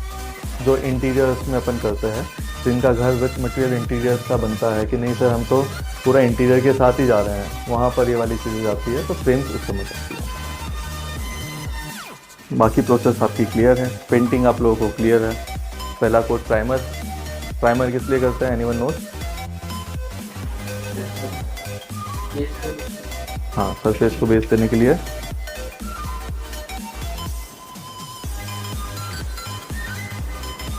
हाँ, और भी कुछ काम होता है प्राइमर का? प्राइमर एक्चुअली एक केमिकल होता है जो पकड़ करता है। जब आप पुट्टी डायरेक्टली करते हो तो कुछ लोग बोलते हैं पुड़ी बन के निकल गई है। अगर आप प्राइमर कर देते हो तो वो उसको बाइंड करके चलता है, बिकॉज आपकी एक कंक्रीट है और एक पुट्टी है, दोनों का जो बीच का है वो गैप अपन प्राइमर से भरते हैं। तो उसमें आपकी एक बेस लेइंग भी हो जाती है, आपकी क्लीनिंग भी हो जाती है प्राइमर कोट से, और प्राइमर इटसेल्फ एक एडिसिव मटेरियल रहता है जो पुट्टी को पकड़ के रखता है। अगर हम पेंटिंग पे आते हैं तो फर्स्ट आप प्राइमर कोट करेंगे, 2 कोट 3 कोट एज पर आपके जो भी रिक्वायरमेंट है या फिर जो शेड्यूल्ड आपकी चीज़ें हैं उतनी पुट्टी होगी। पुट्टी में भी 2 टाइप्स की पुट्टी आती है, एक बिरला वाइट आप सबने सुनी है और एक एक्रेलिक पुट्टी आती है। बिरला वाइट बेसिकली कंपनी है। तो एक्रेलिक पुट्टी और नॉर्मल पुट्टी कहाँ पे करी जाती है वो डिफरेंस मैं आपको क्लियर कर देता हूँ। एक्रेलिक पुट्टी जहाँ पर आपके एंडुलेशन ज़्यादा हो और आपको बहुत फाइन क्वालिटी की हो, because it's come into the paste form, और जो नॉर्मल पुट्टी होती है वो पाउडर्ड फॉर्म में आती है, उसमें आपको वाटर और इन केस अगर आपको कोई एडमिक्सचर यूज़ करना हो तो आप वो यूज़ करके उसका पेस्ट बना के उसको इंस्टॉल करते हैं। फिनिशिंग एक्रेलिक पुट्टी की ज़्यादा अच्छी आती है। एक्रेलिक पुट्टी थोड़ी सी कॉस्टली पड़ती है, but it also save your paint. अगर उसमें आपका 10 लीटर पेंट लग रहा है तो इसमें शायद तक 8 लीटर पेंट में ही काम हो जाए। तो अगेन जब we are talking about our thing कि हमें कितनी कमाई हो रही है, तो ये हमारी पॉकेट पे कभी भी लगी नहीं करती है। अगर हम ये चीज़ करें, एक्रेलिक लगाएं और उसके 2 कोट करके आपको अच्छी फिनिशिंग मिल जाए और पेंट में आपका पैसा बच जाए, और आप 3 कोट उधर करो और पेंट ज़्यादा लगाएं। ये होगी पेंटिंग की प्रोसेस। अपन वापस से आते हैं फॉल सीलिंग की प्रोसेस। फॉल सीलिंग में आपकी 2 और 3 टाइप्स ऑफ फॉल सीलिंग होती है। एक पहले जो चलती थी जो आजकल बंद हो गई है, जिसे हम बोलते हैं प्लास्टर ऑफ पेरिस। फ्रेम बनेगी, जाल बनेगा, नेट लगेगी जो अपन चिकन मैश बोलते हैं, चिकन मैश, और ये उस टाइप की नेट लगेगी, और उसके ऊपर पीओपी ऑन साइट ले होगा प्लास्टर ऑफ पेरिस। तो वो एक मजबूत चीज़ होती है क्योंकि आपके सामने ही बनती है पूरी, जैसी डिज़ाइन चाहिए, जो डिज़ाइन चाहिए सब बनती है। फिर उस वर्क को ईजी करने के लिए, क्योंकि ये बहुत लेंदी प्रोसेस था, अपन लाए हैं जिप्सम बोर्ड। आपने बेसिक फ्रेम बनाई, बोर्ड बना लाए, स्क्रू से कस दिया, जहाँ पे जॉइंट है उसे केमिकल से भर दिया, क्लियर। थर्ड टाइप जो आपने बेसिकली कमर्शियल्स में देखी होगी या बैंक्स में देखी होगी, 2 फीट बाय 2 फीट के पैनल्स आते हैं, वो फ्रेम बन के लग जाते हैं, ईजी टू रिमूव, हटा दिया, लगा दिया। वो कमर्शियली इसलिए यूज़ होते हैं कि इन केस अगर वहाँ पे कोई भी मेंटेनेंस निकल रहा है, कई इलेक्ट्रिक की लाइन है, कैमरे की लाइन है, एसी की लाइन है, और इसमें कोई मेंटेनेंस है, बिकॉज कमर्शियली आपका जो स्केल है वो बहुत बड़ा हो जाता है, तो आप उसको हर जगह पे नहीं रिपेयर कर सकते। तो आपके वो पैनल से जहाँ का खुलना है वहाँ का खुला, वायर कनेक्ट करा, जो भी लीकेज है उसको रिपेयर करा, फिनिश करा। ये 3 टाइप की फॉल सीलिंग होती है।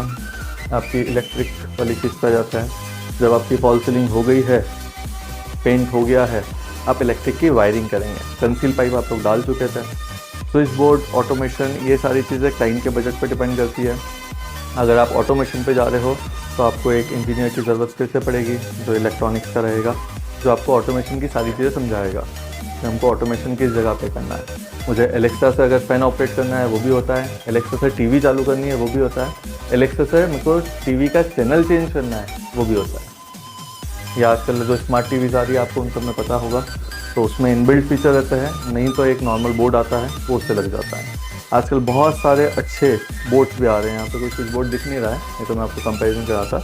एक आपके नॉर्मल स्विच बोर्ड आ गए जिसमें बटन रहते हैं, एक टच पैनल आ गया है जो आपके सिर्फ सिंगल टच से चलेंगे, और एक मोशन सेंसर आ गया जो भी आपने हाथ करा था कि इनकेस अगर आपको चालू करना है तो आप उसके सामने से हाथ निकाल दीजिए, एक बार में चालू हो जाएगा, वापस से निकाल दीजिए, बंद हो जाएगा।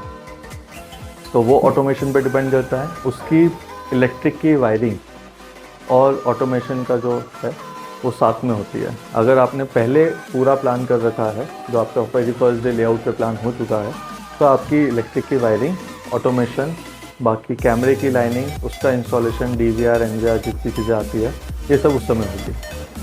अब अपन आ जाते हैं आपकी फ्लोरिंग पे। मैं एक सिंगल उसको बता रहा हूँ। फ्लोरिंग में अगर आपकी जितनी भी विंडो जैम है, डोर जैम है, अगर आप ग्रेनाइट की यूज़ कर रहे हैं तो आपकी वो फ्लोरिंग पे पहले आएगी, विंडो जैम पहले लगेगी, उसके बाद विंडो की ग्रिल और विंडो आएगी। आपकी फ्लोरिंग के प्रोसेस में will start with the framing work. अगर आपके विंडो जैम है, डोर जैम है, तो will start with first thing कि आप पहले वो जैमिंग क्लियर करेंगे, क्योंकि जो भी अपने मिस्त्री साहब रहते हैं, जो दीवार बनाते हैं, प्लास्टर करते हैं, उनके हाथों में एंडुलेशन कहीं ना कहीं होता है। वो इलिटरेट लेबर होती है जिनको कोई चीज़ पढ़ते नहीं आती, जो सीधे सीधे काम करने के लिए आती है। जब आप फ्लोरिंग, कारपेंट्री वर्क, प्लम्बिंग इन सब पे आते हो तो ये सब लिटरेट लेबर रहती है जिनको लेवल्स का नॉलेज होता है। तो जब आप डोर जैम लगा रहे हो तो वो अगर ऐसी की ऐसी हो गई तो आपका दरवाज़ा टेढ़ा हो जाएगा, लगेगा नहीं। अगर किसी ने उसको लगा भी दिया तो विद इन सम टाइम वो झूलने लगता है। तो आपकी उस समय की प्रोसेस आती है पूरी door jambs, window jamb. Second, anyone? Flooring उसके बाद कहाँ से करेंगे? मैं बता देता हूँ। ये डोर विंडो तो कर दिए, अब ठीक है फ्लोरिंग करेंगे, पर अपन पहले वॉशरूम से चालू करेंगे। वॉशरूम पे लेवल या तो अप रहेगा, अगर आपने सन स्लैब नहीं दी है तो अप रहेगा, नहीं तो डाउन रहेगा अगर सन स्लैब दी है। तो आप पहले वहाँ के लेवल्स के हिसाब से वहाँ की फ्लोरिंग करेंगे। उसमें वॉल्स की जो आती है design, n number of design है। आप 6 फीट हाइट पे जा सकते हो, 8 फीट पे जा सकते हो, स्लैब तक जा सकते हो, वो डिपेंड करता है आपकी डिज़ाइन पर। आपने वॉशरूम की फ्लोरिंग कर ली, देन अब आप किस पे आओगे? आप वो वाली चीज़ भी कर सकते हो, किचन का प्लेटफॉर्म, वो आप डोर विंडो के साथ भी कर सकते हो। उसमें आपको लेवल्स जो है, फ्लोर कितना उठेगा, वेरी फर्स्ट डे पे क्लियर होना चाहिए। आप वो चीज़ पहले भी कर सकते हो, वो चीज़ फ्लोर के बाद भी कर सकते हो। It's again depend on your thing कि आप क्या चीज़ पहले मंगवा रहे हो, क्या चीज़ चाह रहे हो कि हाँ मैं पहले प्लेटफॉर्म दिखा दूँ। तो प्लेटफॉर्म अगर आपने ये 36 इंचेस का लिया है तो आपका कहीं पे भी फ्लोर का जो लेवल है वो 3 इंचेस उठेगा, तब जाके 33 आपको क्लियर मिलेगा। तो ये आपको वेरी फर्स्ट डे पे डिसाइड करना रहेगा कि जो भी मेसन्स ने काम करा है या जो भी अभी तक वर्क हुआ है वो हम वाटर लेवल से चेक करें। कहीं पे किसी ने छत में 4 इंची का स्लोप तो नहीं दे रखा है, कहीं नीचे ज़मीन में डालते डालते वहाँ पे माल बनाया हो, कंक्रीटिंग करी हो तो वहाँ का लेवल तो नहीं उठ गया है, कहीं पर पानी रुक गया हो नीचे तो वहाँ का लेवल डाउन तो नहीं हो गया। तो आप एक बार पूरी लेवलिंग करवाते हैं। When we are doing flooring, initial level पे आप एक सूट पटकते हैं वाटर लेवल के थ्रू, उसको लेवल चेक करते हैं, आप फ्लोरिंग करवाते हैं। अगर मैं वैसे ही वापस से बात करूँ तो पहले आपकी डोर विंडो जैम हो जाएगी, फिर आपकी वॉशरूम्स क्लियर हो जाएगी, उसी लेवल्स के हिसाब से आपके फ्लोरिंग के लेवल्स आ जाएंगे। जहाँ बालकनी का लेवल है वो डाउन हो जाएगा, जहाँ वॉश एरिया है वो डाउन हो जाएगा। ये सब आपकी डिज़ाइन के थ्रू है। अगर आपका डिज़ाइन में कहीं पे ऐसा लगता है कि नहीं वहाँ पे वॉश एरिया नहीं था, बाद में बनाया है, तो वो ऊपर उठेगा, उसमें डेल लगती जाएगी, ग्रेनाइट की जैम्स लगती जाएगी जो उसको वाटर को ब्लॉक करेगी। फिर आप प्लेटफॉर्म पहले भी करो या बाद में करो, कोई इशू नहीं है। आपकी फ्लोरिंग भी कंप्लीट हो गई, पेंटिंग भी कंप्लीट हो गई, फॉल सीलिंग भी हो गया, इलेक्ट्रिक वर्क भी हो गया। अब क्या बच गया है? डोर बचे ना, वो तो फ्रेमिंग ही करी है। फर्नीचर इंटीरियर का एक बड़ा सा स्कोप है, वो इसमें अपन कवर ही नहीं कर पाएंगे। अब फिर आपके आते हैं डोर विंडो और सेफ्टी ग्रिल्स। अपन जाली यूज़ करते हैं, तो आपकी जो भी सेफ्टी ग्रिल्स है वो बिफोर इंस्टॉलेशन ऑफ विंडो और after installation window depends on you कि आप कैसी विंडो और कैसी डोर्स लगा रहे हो, कैसी ग्रिल्स लगा रहे हो। अगर आपको सेफ्टी देनी है तो आप उसमें ड्रिल करके उसको प्रॉपर्ली इंस्टॉल कर दीजिए बिफोर विंडो। अगर आपको ऐसा लगता है कि आप 6th फ्लोर पे हो और बाहर से मकान लगाना पड़ेगा और it's more costlier then that window, तो आप उसमें ग्रिल बाहर की तरफ से लगा सकते हो, विंडो अंदर की तरफ से लगा सकते हो। और आप पहले विंडो प्लेस कर सकते हो और ग्रिल को अंदर की तरफ से बाद में लगा सकते हो with the help of fastener. और इसकी आपकी ग्रिल्स हो गई, विंडोज़ हो गई। विंडोज़ में बेसिक कुछ टाइप्स आते हैं, आप लोगों को पता होगा, तो बेसिक हो गया। हाँ सही है, पर वो बेसिक है। एक ओपनेबल हो गया, एक स्लाइडिंग हो गया, 2 ही टाइप आते हैं, है ना। तो अगर आप विंडोज़ पे जाते हो तो अभी एल्यूमिनियम सेक्शन चल रहा है। एल्यूमिनियम सेक्शन में एक नॉर्मल सेक्शन विंडो आती है, एक डोमाल सेक्शन आती है, इट्स क्वाइट थिकर। उसमें जो उसका पूरा का पूरा ऑपरेशन है वो चेंज हो जाता है। अगर मैं इसको थोड़ा सा आपको क्लियर करूँ,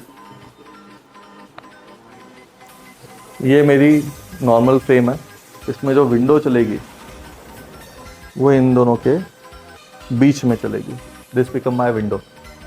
डोमाल में यही सेम चीज़ उल्टी हो जाती है, यहाँ पर मेरी फ्रेम रहेगी, जो डोर रहेगा वो इसके ऊपर चलेगा, तो आपका पूरा का पूरा वर्किंग उस पर चेंज हो जाता है। डोमाल अट्रैक्टिव तो है ही, कॉस्टलियर भी है, थोड़ी सी साउंड प्रूफ है नॉर्मल से, ज़्यादा सेफ्टी देती है बिकॉज उसके अंदर अपन टफन ग्लास भी यूज़ करते हैं, नॉर्मल ग्लास भी यूज़ होता है, टफन भी यूज़ होता है। उसका जो सेक्शन रहता है दैट बिकम 18 गेज, उससे नीचे वाला नॉर्मली आता नहीं है अगर आप ब्रांड्स में जाते हो, तो इट्स मोर कॉस्टलियर, मोर क्या उसके अलावा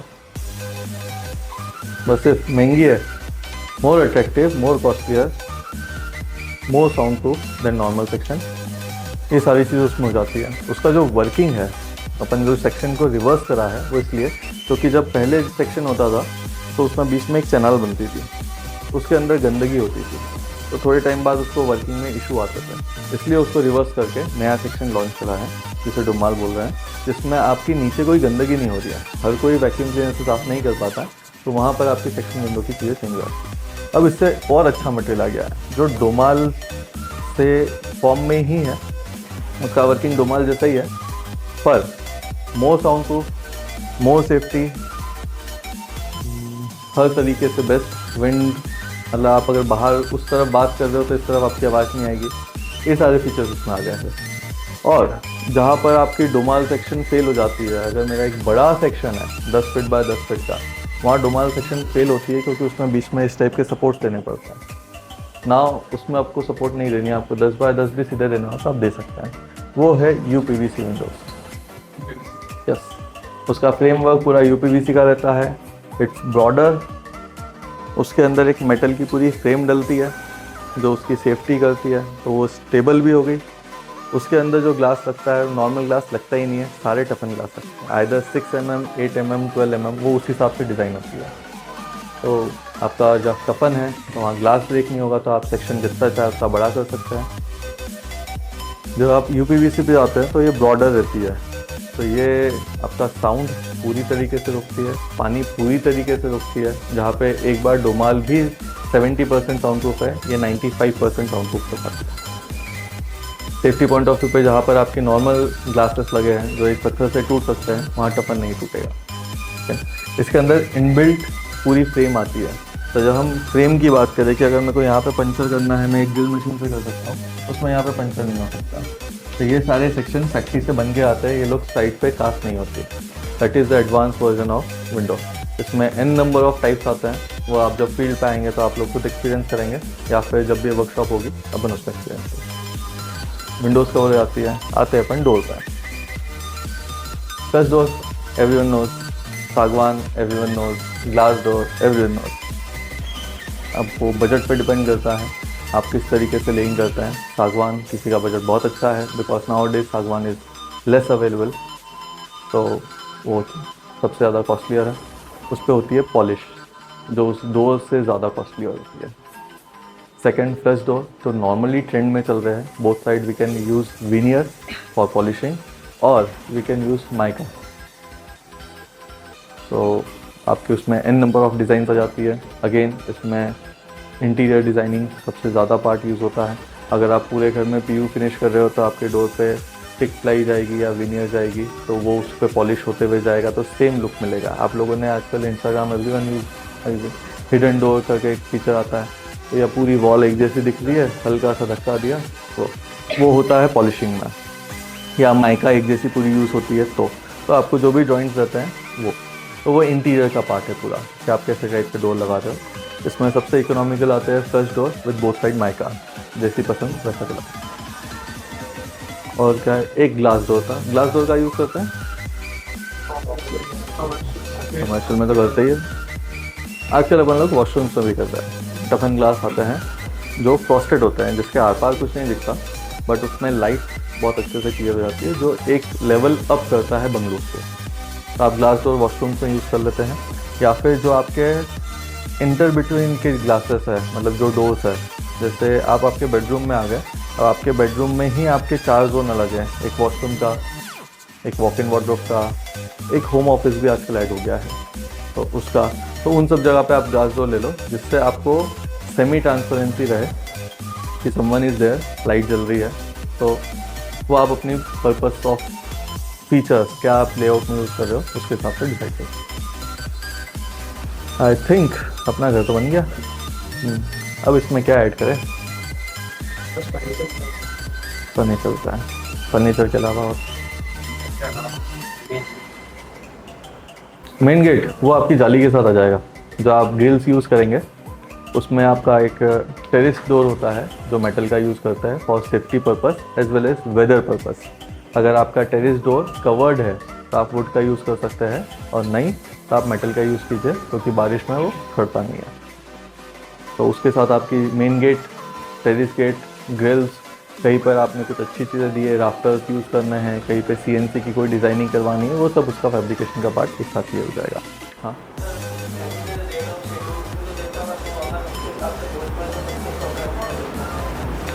नहीं, ये वाली चीज़ क्लियर है।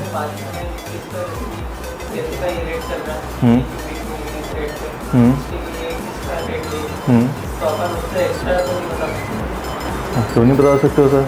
और मैंने नवेंदु सर का एग्जांपल दिया, जो सर घर बना रहे हैं वही घर सेम 2000 रुपये स्क्वायर फीट में बन सकता है, सेम वेंडर्स यूज़ करके, सेम मटेरियल यूज़ करके,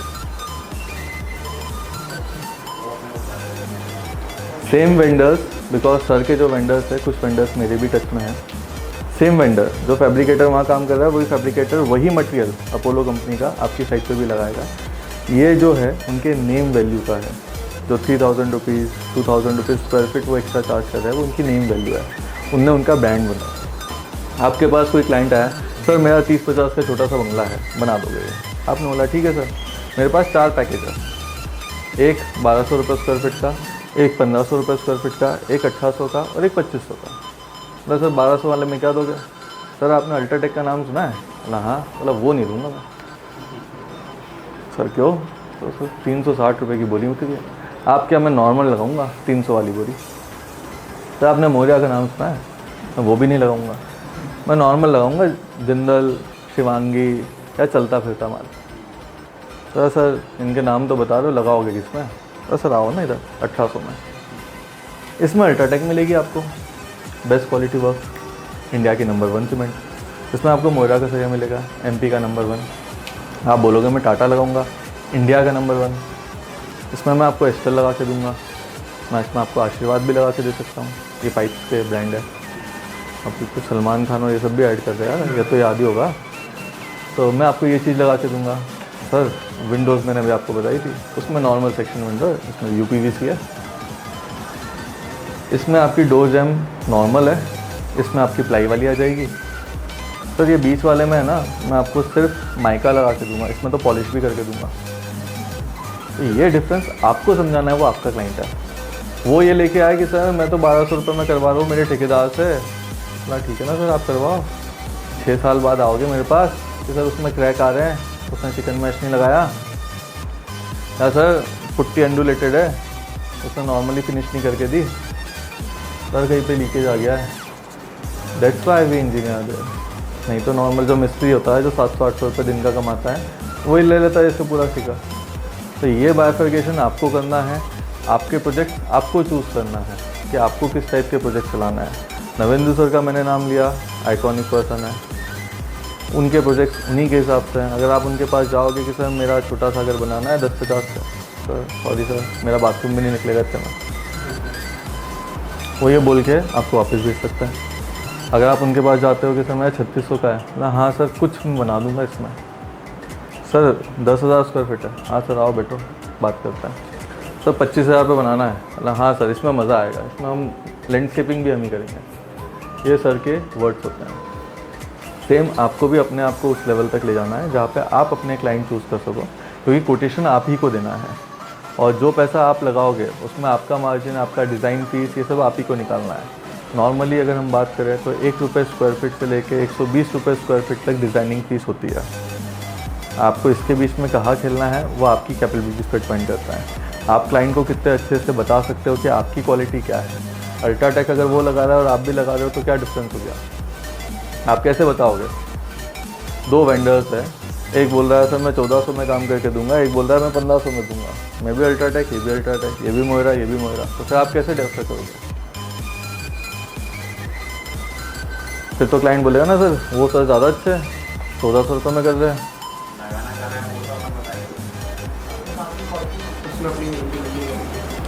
आपकी नेम वैल्यू रहेगी, ठीक है, आपका एक्सपीरियंस काउंट होगा, ठीक है। या अल्ट्राटेक तो लगा ही रहा है सर, पर कितना लगाएगा? M20 लगाएगा, M25 लगाएगा, कौन डिसाइड करेगा?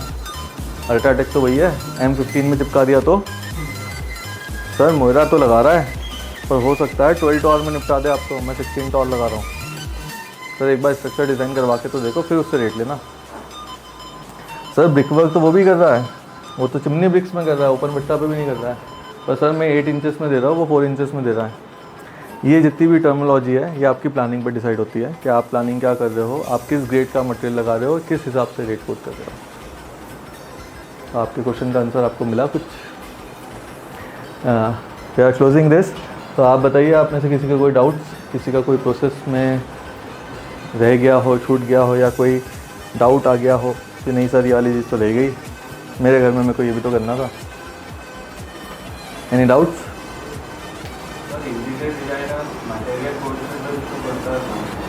हाँ बिल्कुल।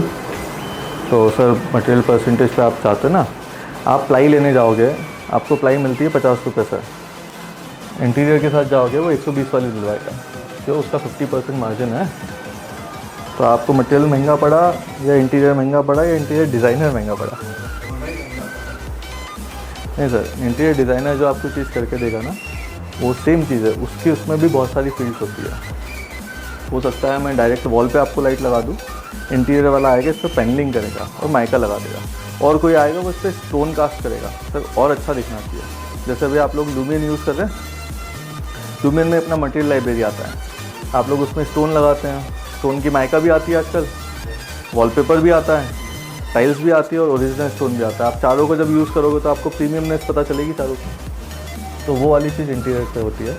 आपने 3D में दिखा दिया कि यहाँ पे स्टोन क्लस्टर है, आपका बजट बहुत कम है सर, वॉलपेपर लगा लो। आपका बजट थोड़ा अच्छा है तो आप सर माइका लगा लो। आपका बजट और अच्छा है सर, थोड़ी महंगी आएगी टाइल्स, वो लगा लेते हैं।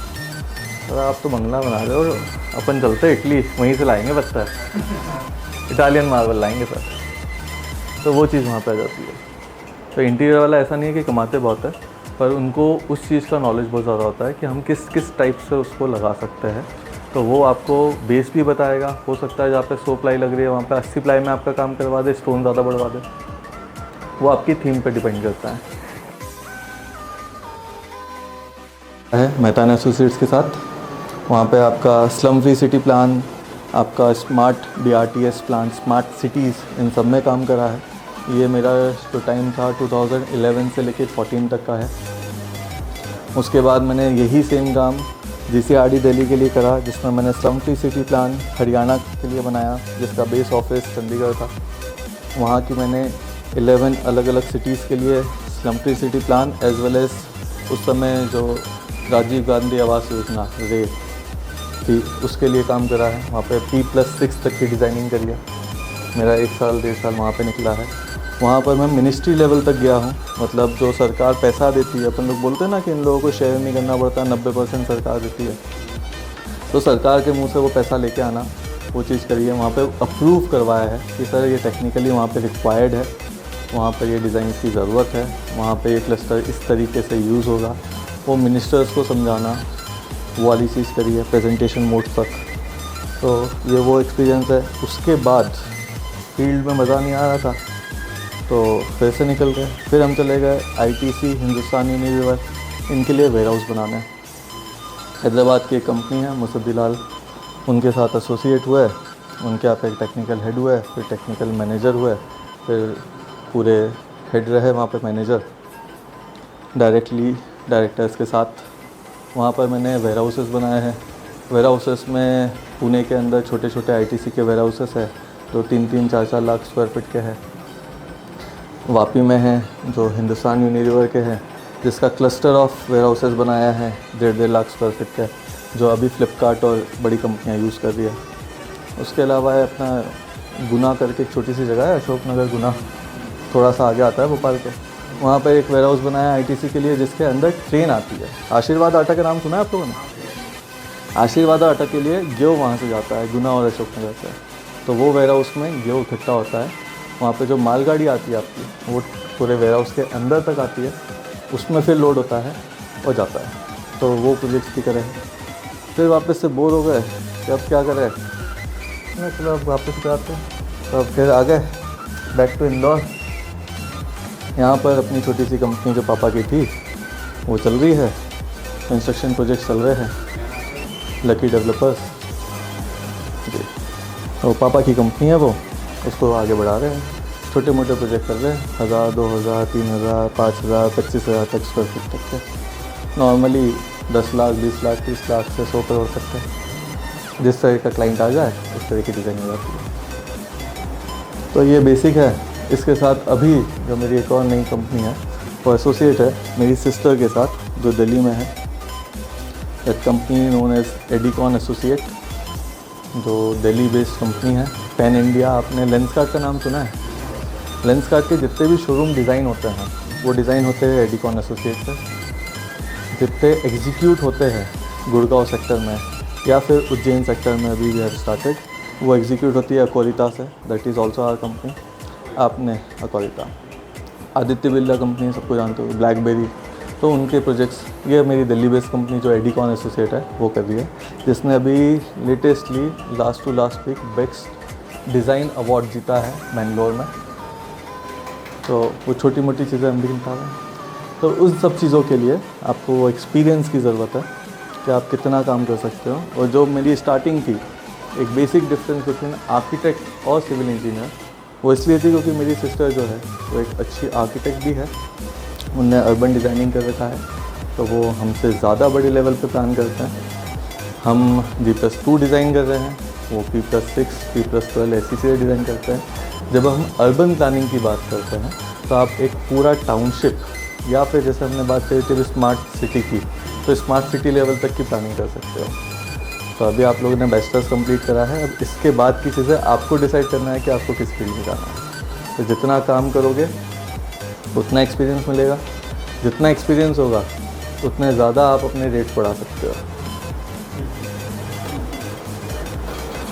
ठीक है सर, इसे यहीं पे क्लियर करा जाए फिर प्लीज़।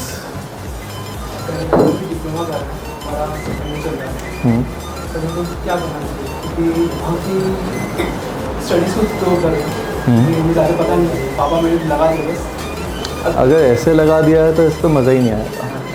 इसलिए हम चाहते हैं कि और क्या कर सकते हैं। आपको डिपेंड करता है आपको क्या चीज़ करनी है। आपको कंसल्टेंट बनना है तो आप पढ़ाई कीजिए और आप कंसल्टेंट बनिए। आप फील्ड के इस तरफ रहेंगे, आप कंप्यूटर की तरफ रहेंगे, आप वहाँ पे डिज़ाइनिंग सारी चीज़ करोगे। चाहे आप स्ट्रक्चर कीजिए, चाहे आप आर्किटेक्चर पॉइंट ऑफ व्यू कीजिए, आप MEP कीजिए। अगर मैं और इसको एलॉबरेट करूँ, जैसे आप हाईवेज़ में जाते हो तो वहाँ पर हाईवे की डिज़ाइन हो गई, ब्रिज की डिज़ाइन हो गई, वाटर टैंक्स की डिज़ाइन हो गई, इन सब में तो आप कंसल्टेंट बनिए। आराम से AC केबिन में बैठो। कौन बोलता है सिविल इंजीनियर्स को प्रॉपर सैलरी नहीं मिलती? आप AC के उस तरफ बैठ के देखो, आपको 2 लाख, 4 लाख, 5 लाख का पैकेज मिलेगा। आपको नहीं फील्ड पे मज़ा आ रहा है? नहीं सर, हम तो मज़े करने के लिए आए हैं। हर नई जगह पे फील्ड है, हमको हर जगह एक्सप्लोर करना है। मेरा बाउंडेशन सिर्फ इंदौर नहीं है या मेरा होम टाउन नहीं है, मैं हर जगह एक्सप्लोर करूँ। तो आप फील्ड पे आओ, आप फील्ड पे चलो। अब आपका इंटरेस्ट है रेजिडेंशियल हाउसेस में तो आप रेजिडेंशियल बनाओ, आपका है कमर्शियल बिल्डिंग्स में तो आप कमर्शियल बनाओ, आपका आता है रोडवेज़ में तो आप उसमें चले जाओ। तो ये इंटरेस्ट आपका है। अब मैं आपको मार कूट के इंटीरियर डिज़ाइनर बना दूँ और आपको पता ही नहीं चल रहा है कि इटालियन मार्बल और इन सब में क्या डिफरेंस है, तो फिर आप वो चीज़ नहीं कर पाओगे। और अगर आपका इंटरेस्ट है कि नहीं यार सर, मैं तो सिर्फ फील्ड पे ही काम करना चाह रहा हूँ, मैं कमर्शियल्स करूँगा, मैं बड़े प्रोजेक्ट्स करूँगा, मेरे को छोटे मोटे 10,000 के नीचे के काम में मज़ा नहीं आ रहा, तो आप कमर्शियल बिजनेस डिज़ाइन कीजिए।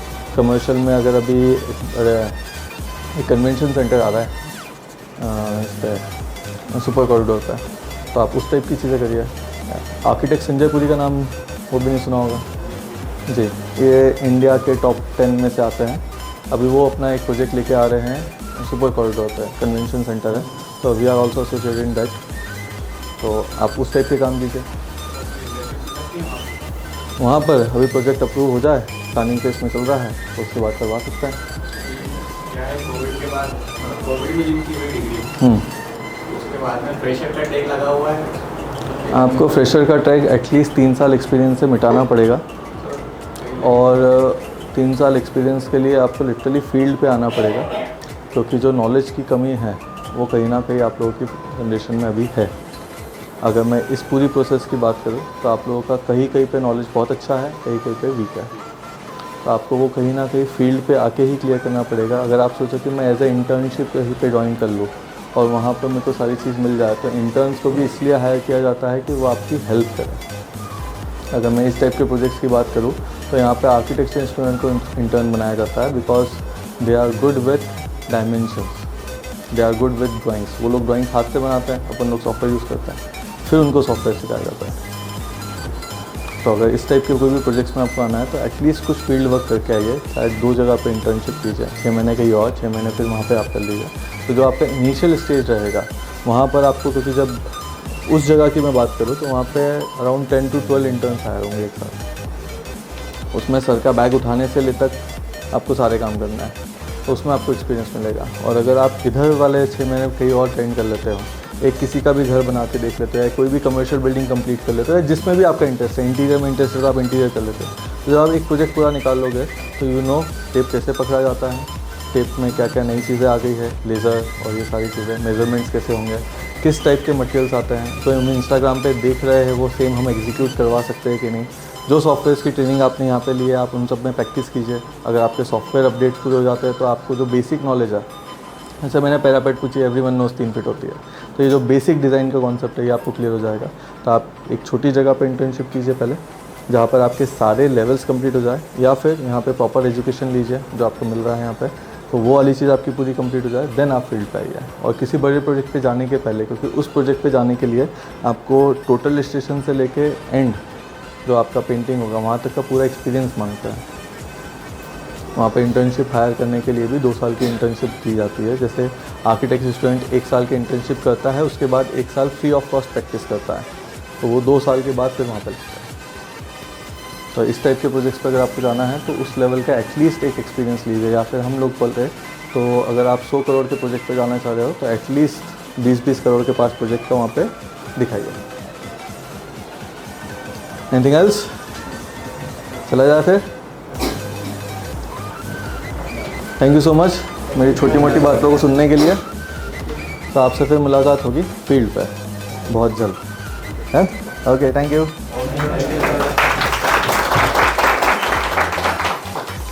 अंशुमन सर,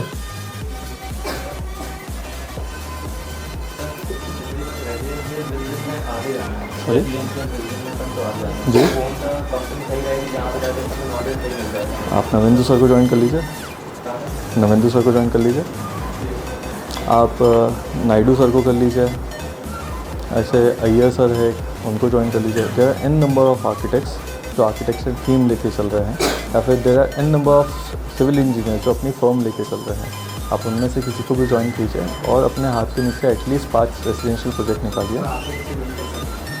उसके लिए आपको अंशुमन सर से बात करनी पड़ेगी।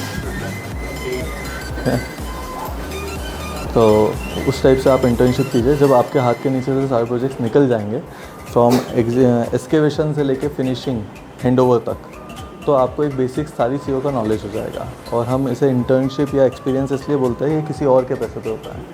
तो वहाँ पे अगर आपसे कोई गलती भी होती है तो वो आपकी खुद की नहीं रहेगी, आपके ऊपर सीनियर्स रहेंगे जो उस गलती को सुधारना भी सिखाएंगे और किस तरीके से सुधरती है ये भी सिखाएंगे। तो आप वो वाली चीज़ें पहले कीजिए, वहाँ पे इंटर्नशिप कीजिए, वहाँ पे जॉब कीजिए, और वहाँ पे सीखने के बाद फिर किसी बड़े फॉर्म में आइए। यस,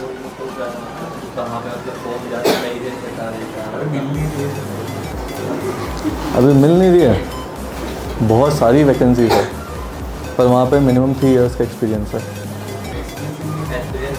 वो कोविड की जो बीच में फील्ड आई थी वो कोविड की वजह से है, बिकॉज बिगनर्स में एक basic lack of common sense और नॉलेज है कि नहीं, हमें वो वाली चीज़ शो नहीं आ रही है। तो जैसे अभी आप सॉफ्टवेयर ट्रेनिंग यहाँ पे कर रहे हैं, तो आप सॉफ्टवेयर ट्रेनिंग में सारी चीज़ें सीख रहे हैं कि हमें किस तरीके से डिज़ाइनिंग करनी है। तो आप ऑफिस वाला पार्ट पूरा सीख रहे हैं। जैसे आप ऑफिस वाला पार्ट पूरा सीख जाते हैं तो you become little bit capable कि आप 50% ऑफ चीज़ें सीख चुके हैं, अब आपको फील्ड पे एक्सपीरियंस है। जब आप यही चीज़ें अच्छे से करने लग जाएंगे तो आपको कोई भी कंपनी इजी वे में ले लेगी। उसके लिए आपको अपना पोर्टफोलियो रेडी करना है, और पोर्टफोलियो में जो 6-7 सॉफ्टवेयर आगे लिखे हुए हैं वो सारे होने चाहिए, क्योंकि ये सारे सॉफ्टवेयर जो है आजकल लाइफ को बहुत ईजी बना रहे हैं। जहाँ पे पहले एक 3D रेंडर करने में, सिर्फ रेंडर करने में 4 से 5 घंटे लगते थे, आजकल 4 से 5 मिनट में उसके 4 या 5 व्यूज़ निकल जाते हैं।